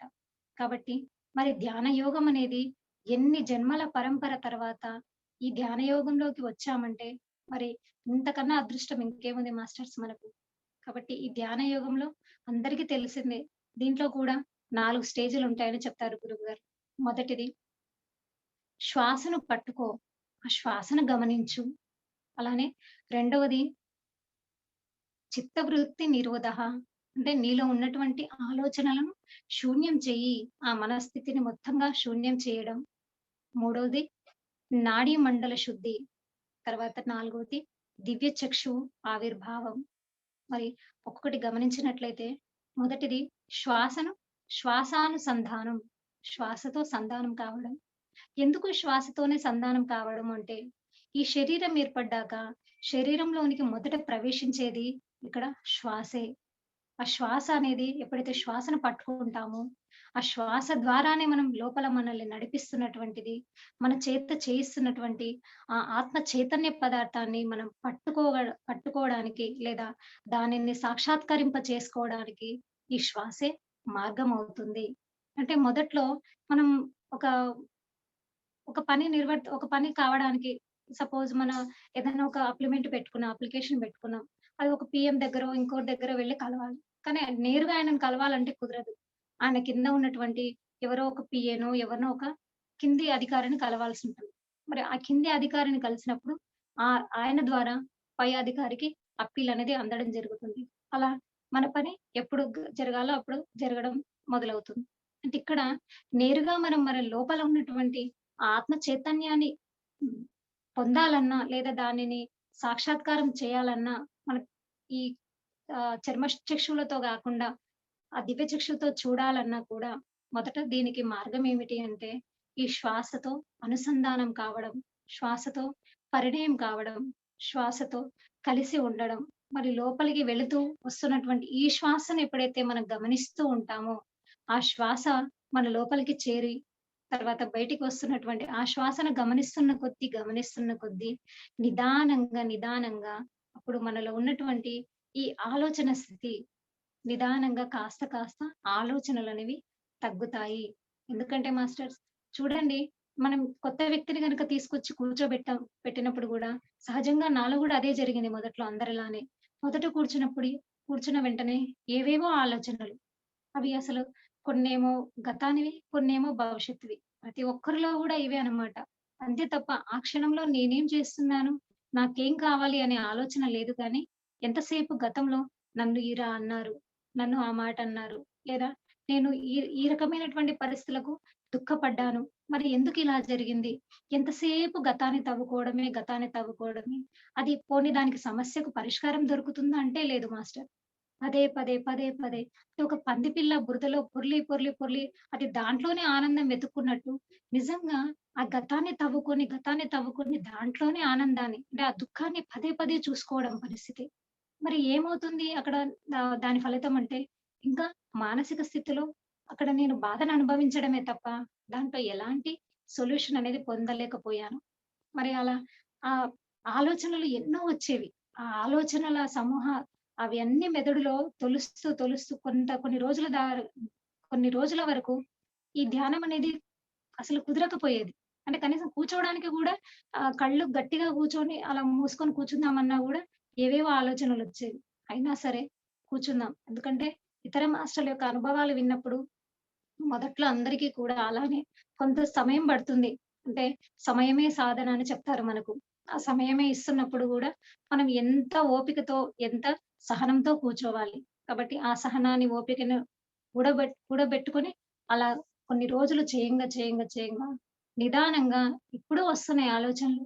కాకపోతే ఏవి అవసరమో అవి మాత్రమే రాగలుగుతున్నాయి. అవసరం లేని ఆలోచనలు ఏ ఒక్కటి కూడా మెదడులో నుంచి, మనసులో నుంచి పుట్టడం లేదు మాస్టర్స్. కాబట్టి మొదటిది ఏమిటి అంటే ధ్యాన యోగంలో శ్వాసను శ్వా శ్వాసతో కూడి ఉండడం.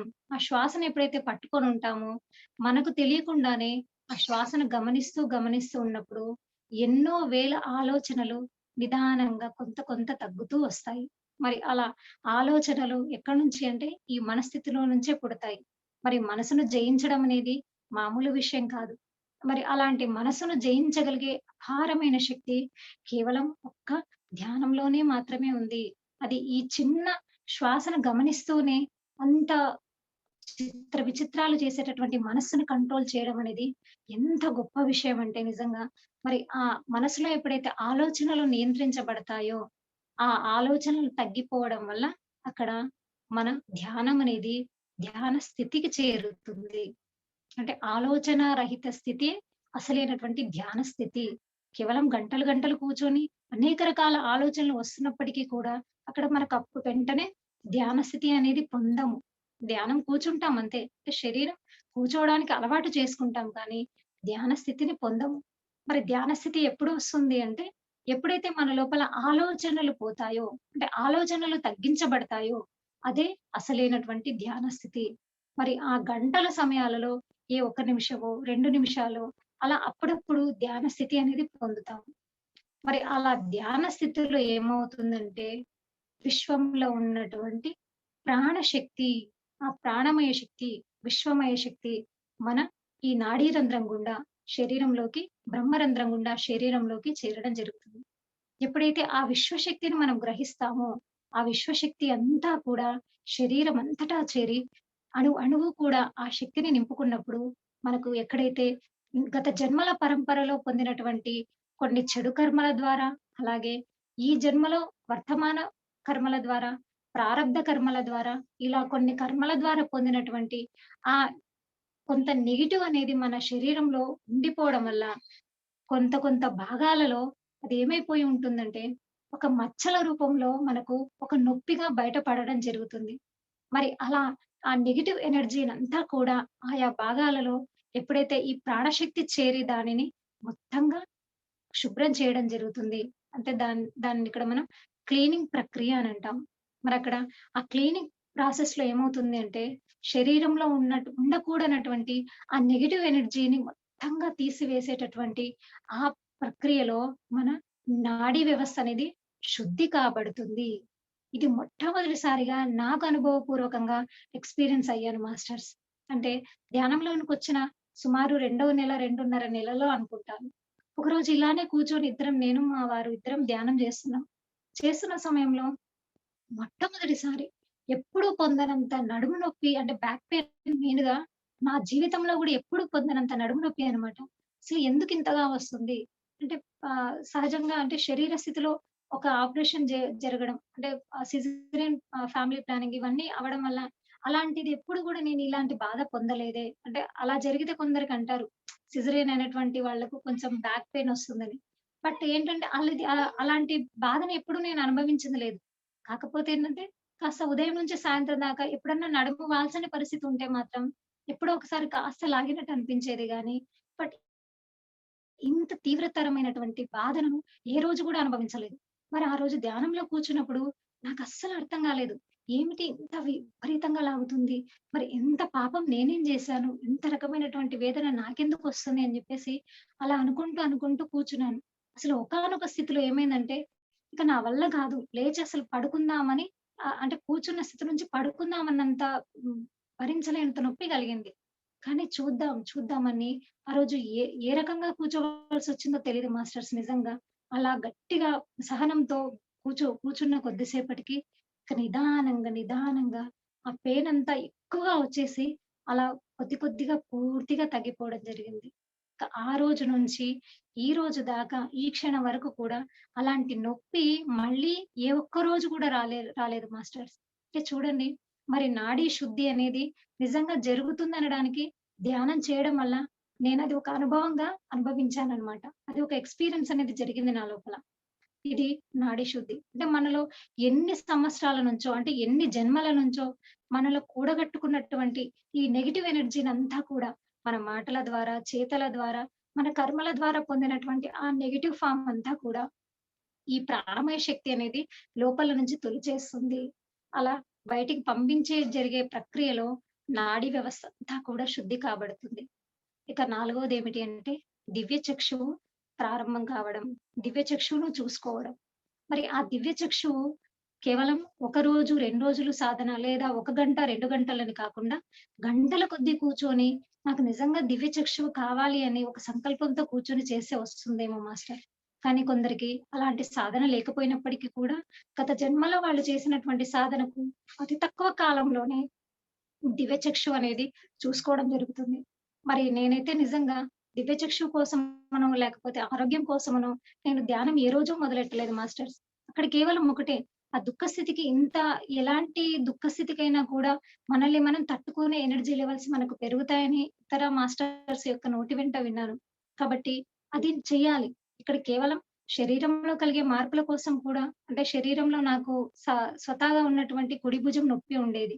అలా కొంత అది కాకుండా కడుపు నొప్పి ఉండేది. బట్ ఏ రోజు కూడా నాకిది తగ్గాలి, నాకిది కావాలి, నేనిలా నాకు కావాల్సినటువంటి ఇది అని జెప్పేసి ఏ రోజు సంకల్పం పెట్టుకోలేదు మాస్టర్. చేయాలి దానికోసమని ఏ రోజు అనుకోలేదు. కేవలం ధ్యానం కోసం చేయాలని గురువుగారు ఒకసారి చెప్పినప్పుడు వినడం జరిగింది. అంటే ఇక్కడ ఆహారం ఎలా తీసుకుంటాము, శరీరానికి గావాల్సినటువంటి నిద్ర, ఆహారం మరి ఈ కనీస అవసరాలు ఎలా అయితే రోజు ఇస్తామో, ఈ ఆత్మకు ఈ ఆహారం అనేది శ్వాస ఆహారమే. మరి నిత్యంగా దానికి కొంత సమయం కేటాయించాలి. అలా ఆ ఒక్క ఆలోచనతోనే నాకు వీలైనప్పుడంతా వీలైతే పగలు, ఎక్కువగా రాత్రి తెల్లవారుజామున అలా ధ్యాన సాధన చేస్తూ ఆ దివ్య చక్షువు యొక్క అనుభవాన్ని నేను పొందలేదు మాస్టర్స్. అయితే ఇక్కడ దివ్య చక్షువును చూసుకోవడం వల్ల ఏమిటి అంటే గత జన్మలు గాని, అలాగే భవిష్యత్తు యొక్క వర్తమాన జన్మలు గాని, భవిష్యత్తును గాని ఇవన్నీ కూడా చూసుకోవడం జరుగుతుందని మనకు గురువుగారు చెప్తారు. కాబట్టి అది ఒక పరాకాష్ట అన్నమాట. ధ్యానంలో దివ్య చక్షువు ఆవిర్భావం జరగడం అనేది ఆ ధ్యానం యొక్క పరాకాష్ట. మరి ఇంతటి ఆ రాజయోగంలో ఈ ధ్యానం ద్వారా ఒక్క నిమిషం మాస్టర్.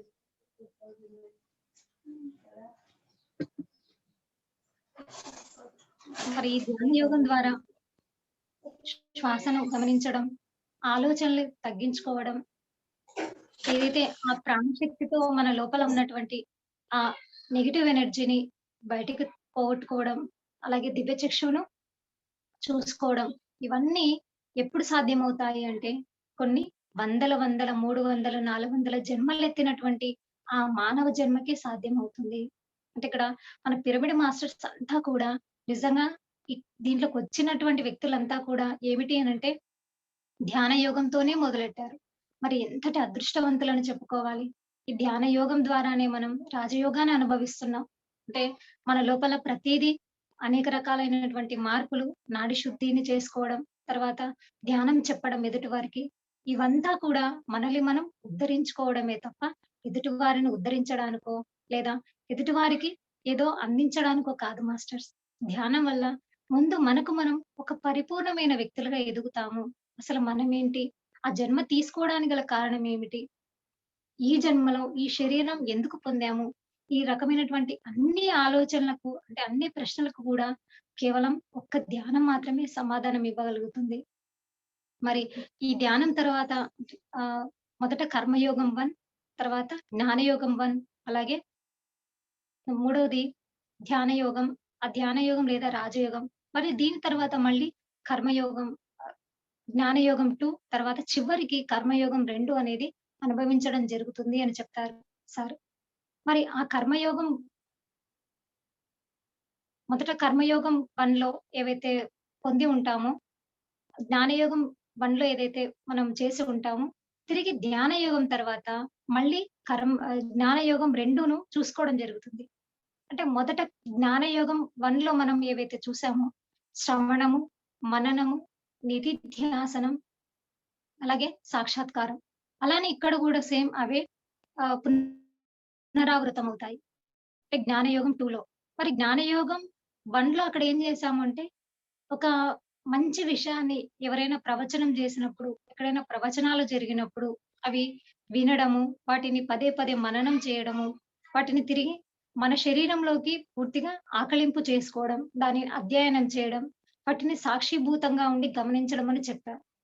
మరి ఇక్కడ జ్ఞానయోగం 2లో ఏం జరుగుతుంది అనంటే, ఇక్కడ మనకు ఈ ఆహ్, అంశాన్ని బోధించేటటువంటి వ్యక్తికి మధ్యస్థంగా ఏదీ ఉండదు.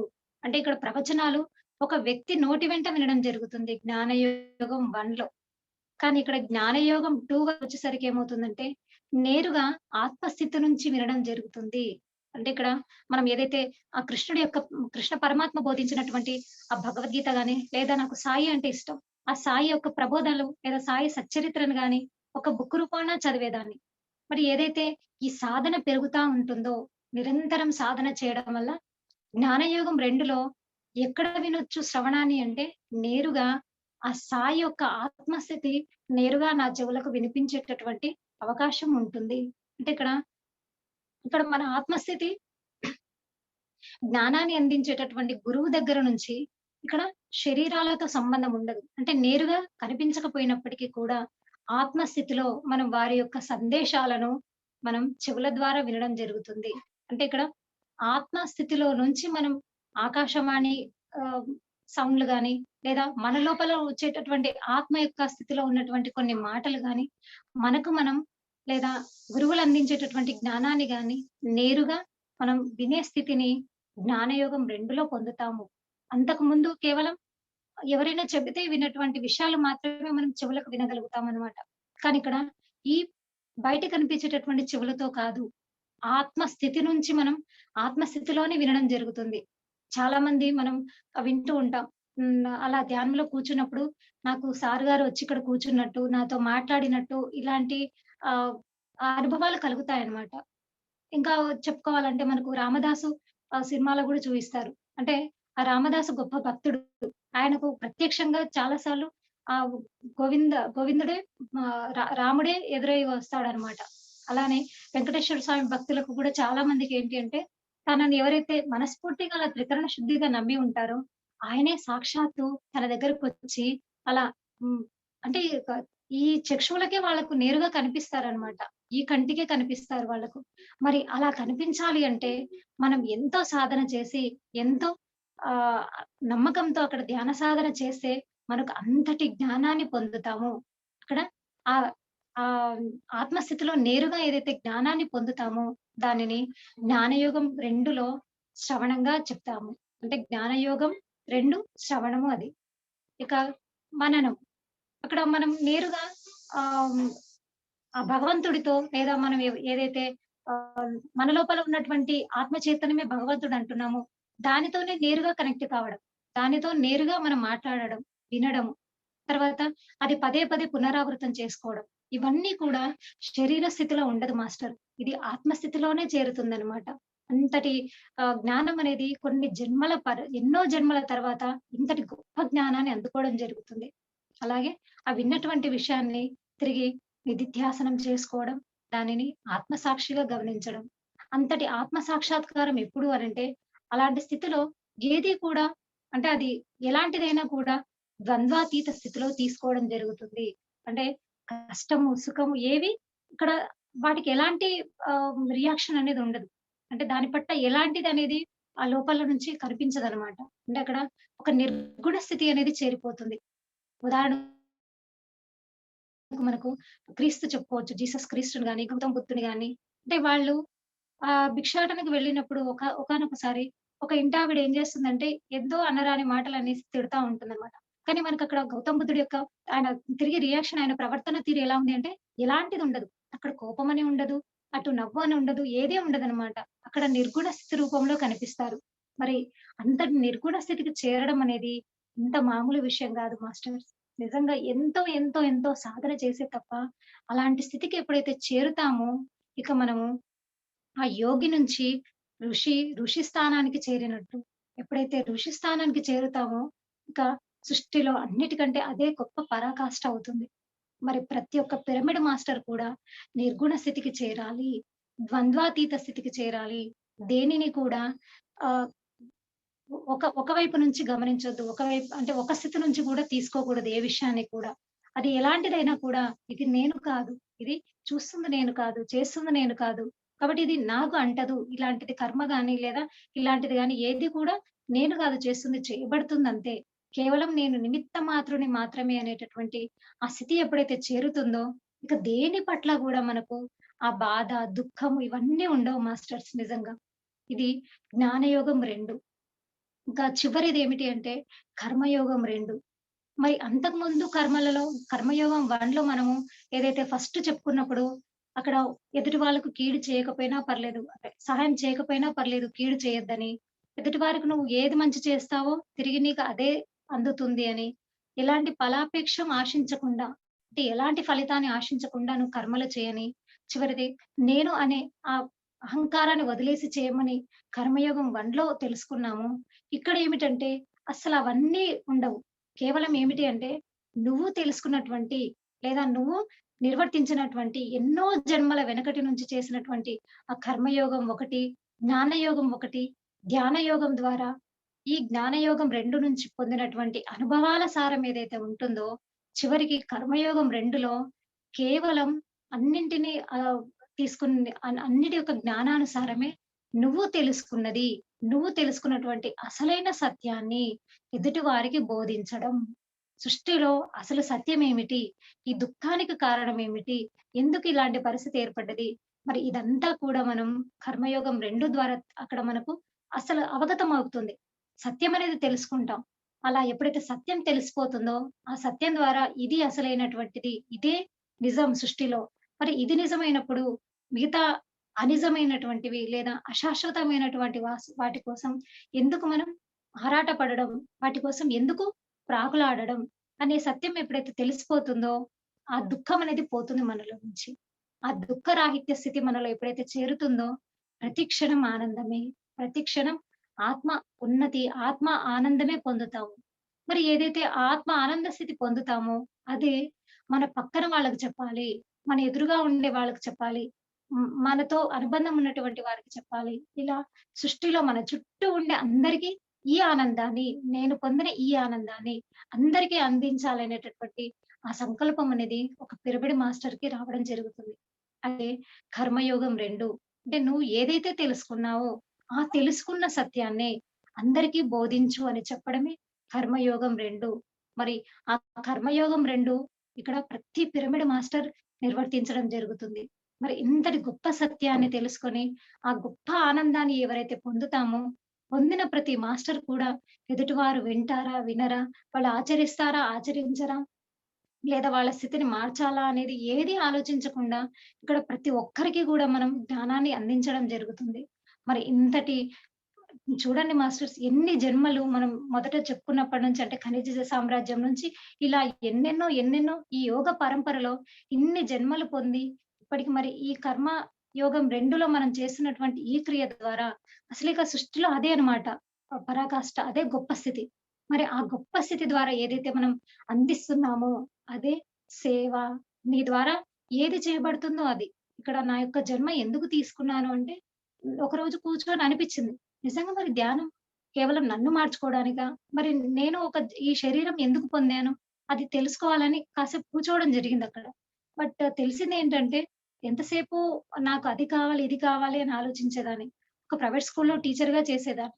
ఎప్పుడూ నా మనసులో చిన్నప్పటి నుంచి ఊహ తెలిసినప్పటి నుంచి మొదలుతున్నటువంటి ప్రశ్నార్థకం ఏంటంటే, నాకు కోరిక బలంగా ఏంటంటే, నేను గవర్నమెంట్ స్కూల్ టీచర్‌ని కావాలి. అంటే అదొక రకంగా ఆర్థికంగా అని కాదు గానీ, ఒక ఆహ్, చిన్నప్పటి నుంచి నాలో బాగా బీజ రూపంలో నాటుకుపోయిందనమాట. మరి ఇది ఎంతవరకు కరెక్టు? నేను పొందేది ఉంటే నిజంగా సృష్టి అక్కడ నన్ను వినియోగించుకోవాలంటే ఏ రూపాయనైనా వినియోగించుకుంటుంది. కాబట్టి నేను ఏది కోరి దేనిని సాధించరాదు. కోరి వచ్చింది కాదనరాదు. వచ్చింది వస్తే రాని, పోతే పోని. అంటే వచ్చిందని సంబరపడరాదు. పోయిందని బాధపడరాదు. మరి ఇంతటి అద్భుతమైనటువంటి విన్న తర్వాత ఇక జీవితానికి అనిపించింది. నిజంగా సృష్టిలో నీ కర్తవ్యం ఏదో ఉంది. అది ధ్యానం పొందావు. మరి ఆ ధ్యానం ద్వారా నువ్వు ప్రచారం చేయడమా? ఒక ఆధ్యాత్మిక టీచర్‌గా ఉండడమా? ఏదో అదే నిర్ణయించబడుతుంది.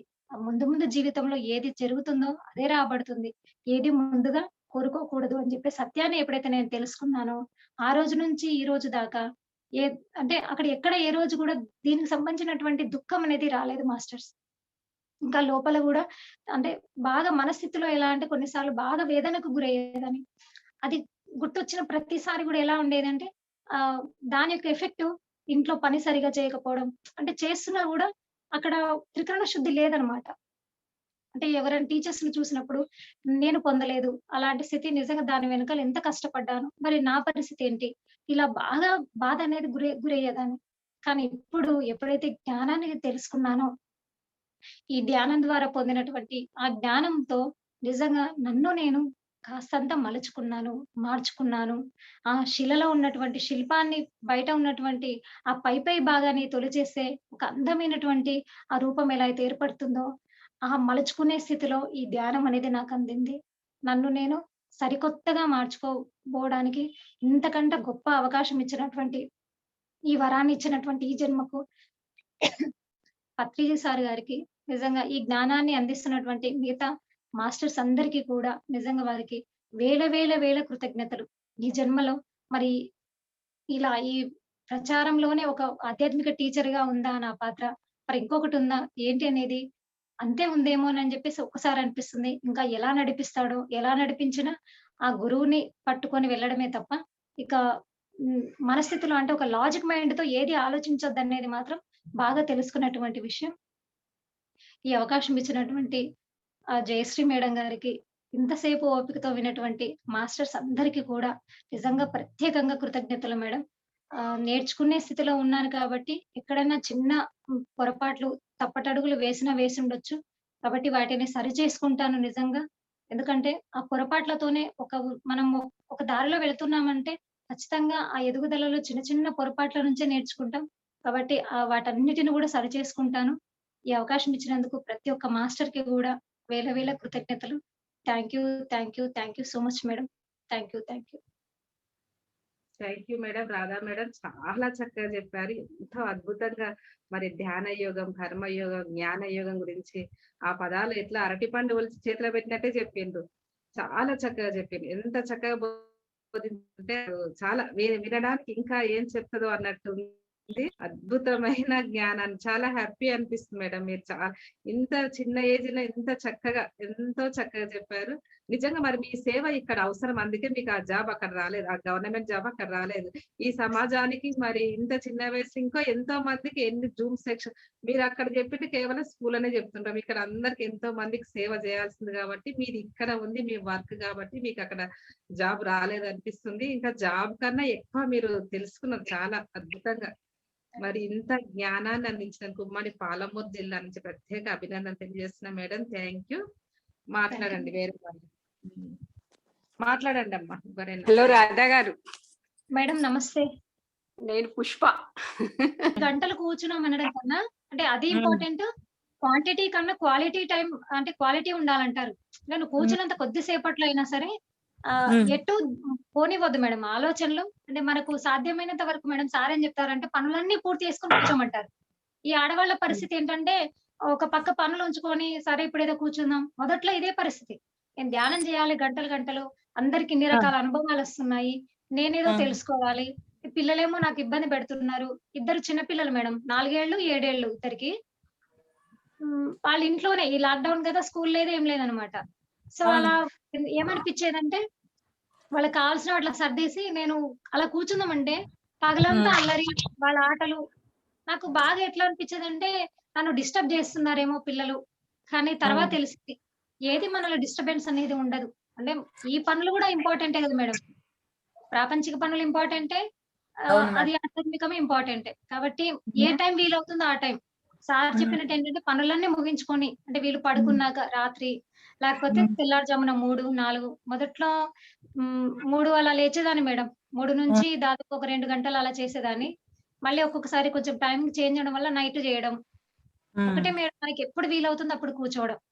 అంటే కొంచెం డిస్టర్బెన్స్ లేదంటే పగలైనా ఓకే. కొంచెం మనకేదైనా ఇబ్బందవుతుంది. ఇంట్లో సౌండ్ గాని, బయట గాని ఇలా అనుకున్నప్పుడు ఆ సౌండ్ నుంచి మనం కుదురుగా కూర్చోలేము, ధ్యాన స్థితికి చేరలేము అంటే గనక మనకు వీలున్న టైం చూసుకోవడం మేలు మేడం.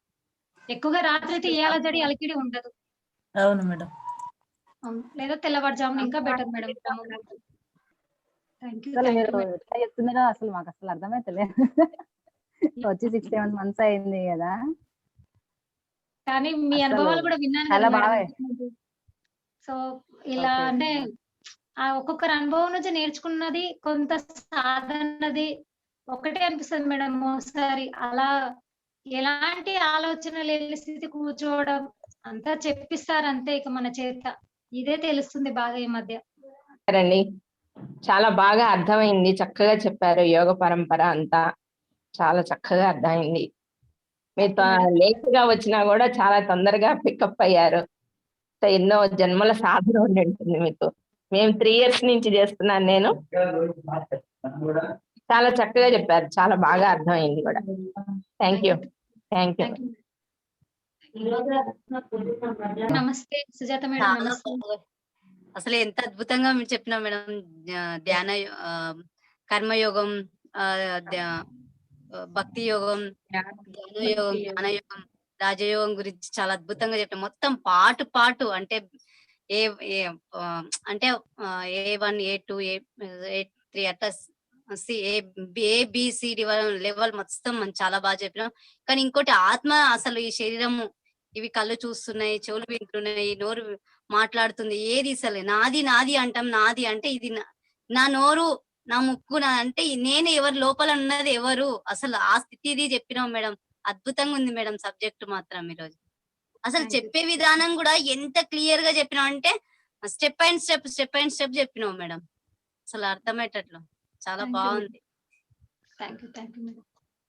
Thank you madam. చాలా నీ అద్భుతమైన జ్ఞానాన్ని అందించినందుకు. ఎంత అసలు నువ్వు 7 నెలలు అన్నావు, ఎంత ఎదిగిపోయినావు చూడు ఆత్మలే వాళ్ళు. అసలు చాలా గొప్పగా చెప్తున్నావు. అసలు గత జన్మ సాధననే అనేది ఈ టాపిక్ చెప్తుంటే తెలిసి వచ్చింది మేడం. ఎక్కడున్నాను అంటే ఈ ఆత్మస్థితి ఎక్కడుందనేది ఒకసారి రివైజ్ చేసుకుంటే వెనక్కి సో ఇక్కడ అనేది అర్థమవుతుంది బాగా. మల్టీ డైమెన్షన్ లో నీ అనుభవాలు వింటున్నా. చాలా అప్పుడు అప్పుడు జాయిన్ అవుతుంటే మేడం. ఓకే. విన్నాను. అందరు వస్తుంటాయి కదా మన వాళ్ళు, బాలు, అమర్జింత బాలు, చిన్ని సారు, రమేష్ సార్ వాళ్ళని చాలా బాగా చెప్తారు. ఇప్పుడు ఎంత భయపడుతుంటే చెప్పడానికి. అసలు చాలా అప్పుడు ఫస్ట్ అప్పుడప్పుడే కొత్తగా వచ్చినా అని చెప్పినావు నువ్వు. అన్ని చెప్తుంటే ప్రతి ఒక్కటి చెప్పి ఆ డౌట్ అన్ని క్లియర్ చేసుకుంటుంటే రమేష్ సార్ దగ్గర విన్నాను నేను. అప్పుడు కూడా అసలు అప్పటికిప్పటికి ఎంత ఎదిగిపోయినావో నేనే షాక్ లో ఉన్నా. అసలు ఈ కొన్ని రోజుల్లో చాలా అద్భుతమైన జ్ఞానాన్ని అందుకున్నావు. అందరికీ పంచుతున్నావు కూడా మేడం నువ్వు. అసలు థ్యాంక్ యూ మేడం. ఇక తెలిసింది ఇదే కదా మేడం. తెలిసింది చెప్పాలి అంతే. సో చెప్పకపోతే అది లోపల ఉండి ఫలితం ఉండదు. ఒకటి కొంత తెలిస్తే కొంతైనా చెప్పమంటారు గురువు గారు. ఇప్పుడు చెప్పాలి అంతే. ఏ తెలిస్తే ఏ చెప్పమంటాడు, బి తెలిస్తే బి చెప్పమంటాడు సార్. అంతే. ఎంత తెలిస్తే అంత చెప్పమంటాడు. అప్పుడే మనం మేడం ఎదుగుదల కూడా అప్పుడే వస్తది. ఎంత నిజంగా. పెంచబడుతుంది, దాచుకుంటే దోచుకోబడతాను అని చెప్పింది సార్. నిజంగా మేడం. అసలు ఫస్ట్ ఓకే, మరి చూస్తే నువ్వేనా ఆరాధన కాదనుకున్నా, అసలు చెప్పినాక షాక్ అయినా. అదే రాధ కదా, సేమ్ ఉన్నారు. కానీ ఈమె మాస్టర్ ఎవరన్నా ఉండొచ్చా, సీనియర్ మాస్టర్ అర్థమైలేదు నాకు. తర్వాత అర్థమైంది. ఇంత గొప్పగా చెప్పిండ్రు. Thank you madam. ఎంత ధన్యవాదాలు చెప్పుకున్నా తక్కువనే. మీకు ఎంత చెప్పినా అసలు ఎంత క్లియర్ గా చెప్పిండ్రంటే అసలు గ్రహించే స్థితిలో ఉన్నారు కాబట్టి అది గ్రేట్ మేడం నిజంగా. అంటే తీసుకునే స్థితిలో మీరందరూ మాస్టర్స్ ఉండడం అది గొప్ప వరం నిజంగా. Thank you madam. Thank you. ఇంకెవరైనా మాట్లాడాలనుకుంటున్నారు?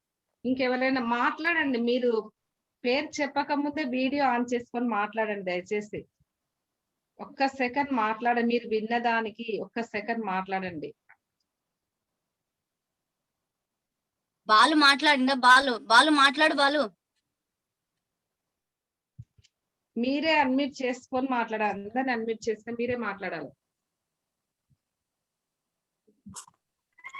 నమస్తే మేడం. సార్ నమస్తే సార్. నమస్తే. Super madam. థ్యాంక్ యూ ఒక సార్. అద్భుతంగా పంపిస్తున్నారు మాస్టర్స్. మీ నోటి నుంచి పలికిచ్చేది అద్భుతంగా పలికిస్తున్నారు మేడం. మాస్టర్సే పలికిస్తున్నారు. అక్కడ నేను అనే పదం అనేది వాడకుండా విశ్వంలో నీ నుంచి పలికించే ఆత్మ చైతన్యం నుంచి పలికే ప్రతి మాట విశ్వానికి అందుతుంది. Yes, ప్రతి sir. ఒక్కటి నేర్చుకోవాల్సిందే కదా. మనం అంతా నేర్చుకోనికి వచ్చామో. మన గురువు గారు చెప్పేది అది పదే మనకి ఎంత తెలుసో అంతే చెప్దాం చాలు. హ్యాపీ. నీకు తెలిసిన ధ్యానం ఒక అద్భుతంగా ఉంది.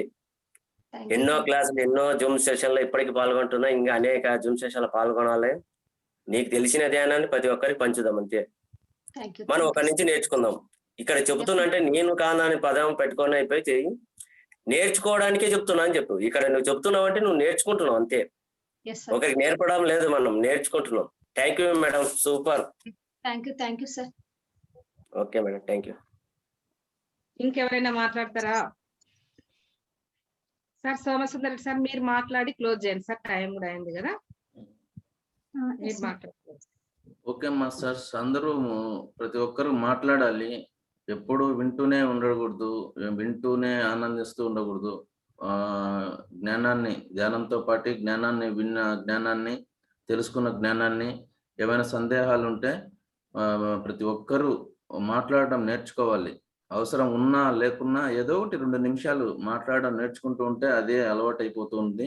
మరి మేడం చూసాం కదా, మా రాధా మేడం గారు ఎంత చక్కగా మరి కొద్ది రోజులైనా కానీ ధ్యానంలోకి వచ్చి మార్గంలో ఎంత గొప్పగా మరి జూమ్ సెషన్ లో లాక్డౌన్ పీరియడ్ లో ఎంత గొప్పగా మరి నేర్చుకున్నారు ఈ జ్ఞానాన్ని.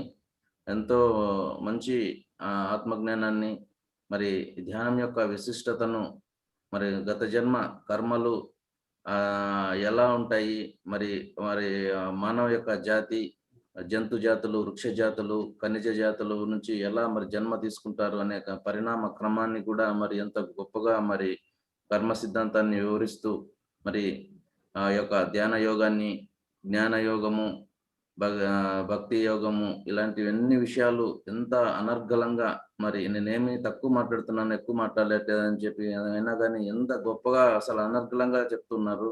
ఇంకా వారు ఇంకా చెప్పగలరు అంటుంటే మరి ఇంకా ఎంత ఫాస్ట్ గా అంటే మనం క్యాచ్ చేయలేము దాన్ని. అంత గొప్పగా మరి మా మేడం గారు మరి ఉమ్మడి పాలమూరు జిల్లాల డిజిటల్ జూమ్ కార్యక్రమాల్లో ఎంతో అద్భుతమైన మాస్టర్స్ ప్రతిరోజు పరిచయం అవుతున్నారు. మరి అద్భుతంగా వారి జ్ఞానాన్ని మరి పంచుతున్నారు. మరి కాబట్టి ప్రతి ఒక్కరు కూడా మరి వస్తున్నాం చూడండి, మరి 2 గంటల పాటు గంట సేపు ధ్యానము, గంట సేపు ఆత్మ జ్ఞాన సందేశం తీసుకుంటున్నాం.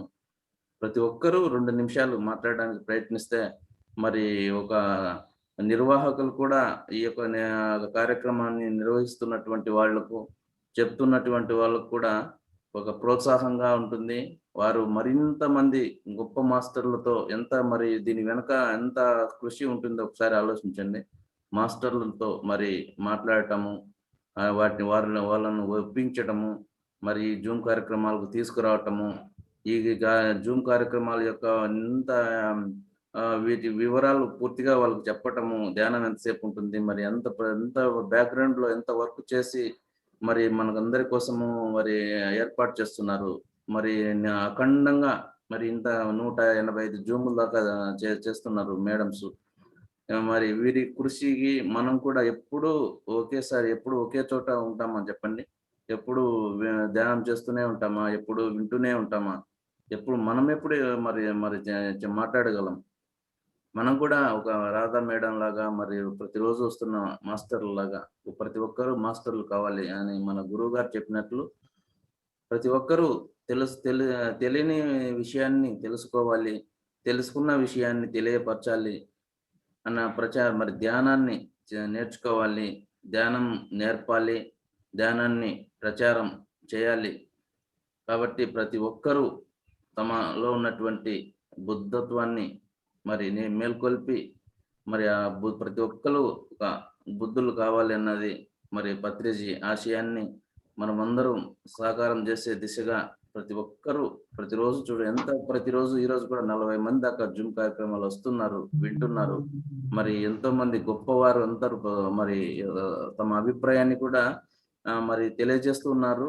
వారందరికీ కూడా మరి శతకోటి మరి వందనాలు. ఎంతో చక్కగా మాట్లాడుతున్నారు. 2 నెలలు 1 నెల కాలంలో ధ్యానానికి వచ్చిన వాళ్ళు కూడా చక్కగా మాట్లాడుతున్నారు.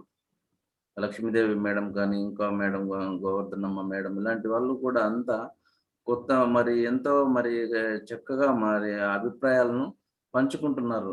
ఎందుకంటే వాళ్ళు గంట సేపు మరి వచ్చి మన జూమ్లో మన కార్యక్రమానికి మనకి జ్ఞానాన్ని పంచుతున్నప్పుడు మనం ఒక 2 నిమిషాలు మన అభిప్రాయాన్ని మన యొక్క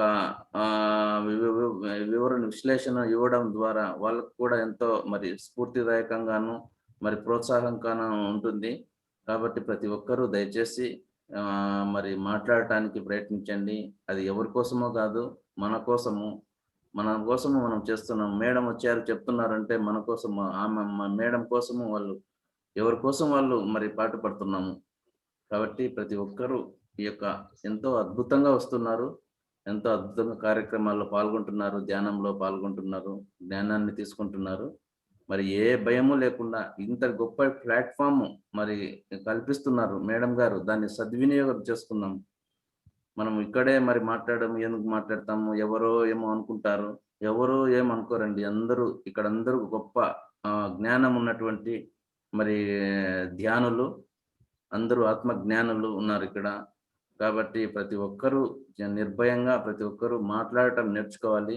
అదొక ప్రతి ఒక్కరూ ఈ యొక్క మరి 180 జూములు, 500, 200, 500 జూములు, 1000 జూములు కావాలని ప్రతి ఒక్కరూ ఈ జూమ్ సెషన్లలో మాస్టర్లుగా ప్రతి ఒక్కరూ తమ యొక్క అనుభవాలను ఎంతో చక్కగా పంచుకోవాలని, అందరికీ జ్ఞానాన్ని పంచాలని కోరుకుంటూ, ఇంత చక్కటి మేడం గారికి ఈరోజు వచ్చిన జ్ఞానాన్ని పంచినందుకు కూడా మరి శతకోటి నమస్కారాలు తెలియజేసుకుంటూ, ఇంత మరి గొప్ప మరి మాస్టర్స్ ఉమ్మడి పాలమూరు జిల్లాల నుంచి జూమ్ కార్యక్రమాలు నడిపిస్తున్నటువంటి మరి మేడం గారికి, ఉమ్మడి పాలమూరు జిల్లాల PSSM సభ్యులు, వాళ్ళ టీం మెంబర్స్కి అందరికి కూడా సహస్ర కోటి అనంత కోటి ఆత్మ ప్రణామాలు తెలియజేసుకుంటూ, మరి రేపు 11 గంటలకు ఇంకో మాస్టర్తో అద్భుతమైనటువంటి సామూహిక ధ్యానాన్ని, ఆత్మజ్ఞాన సందేశాన్ని మరి ప్రతిరోజు తీసుకుంటాము.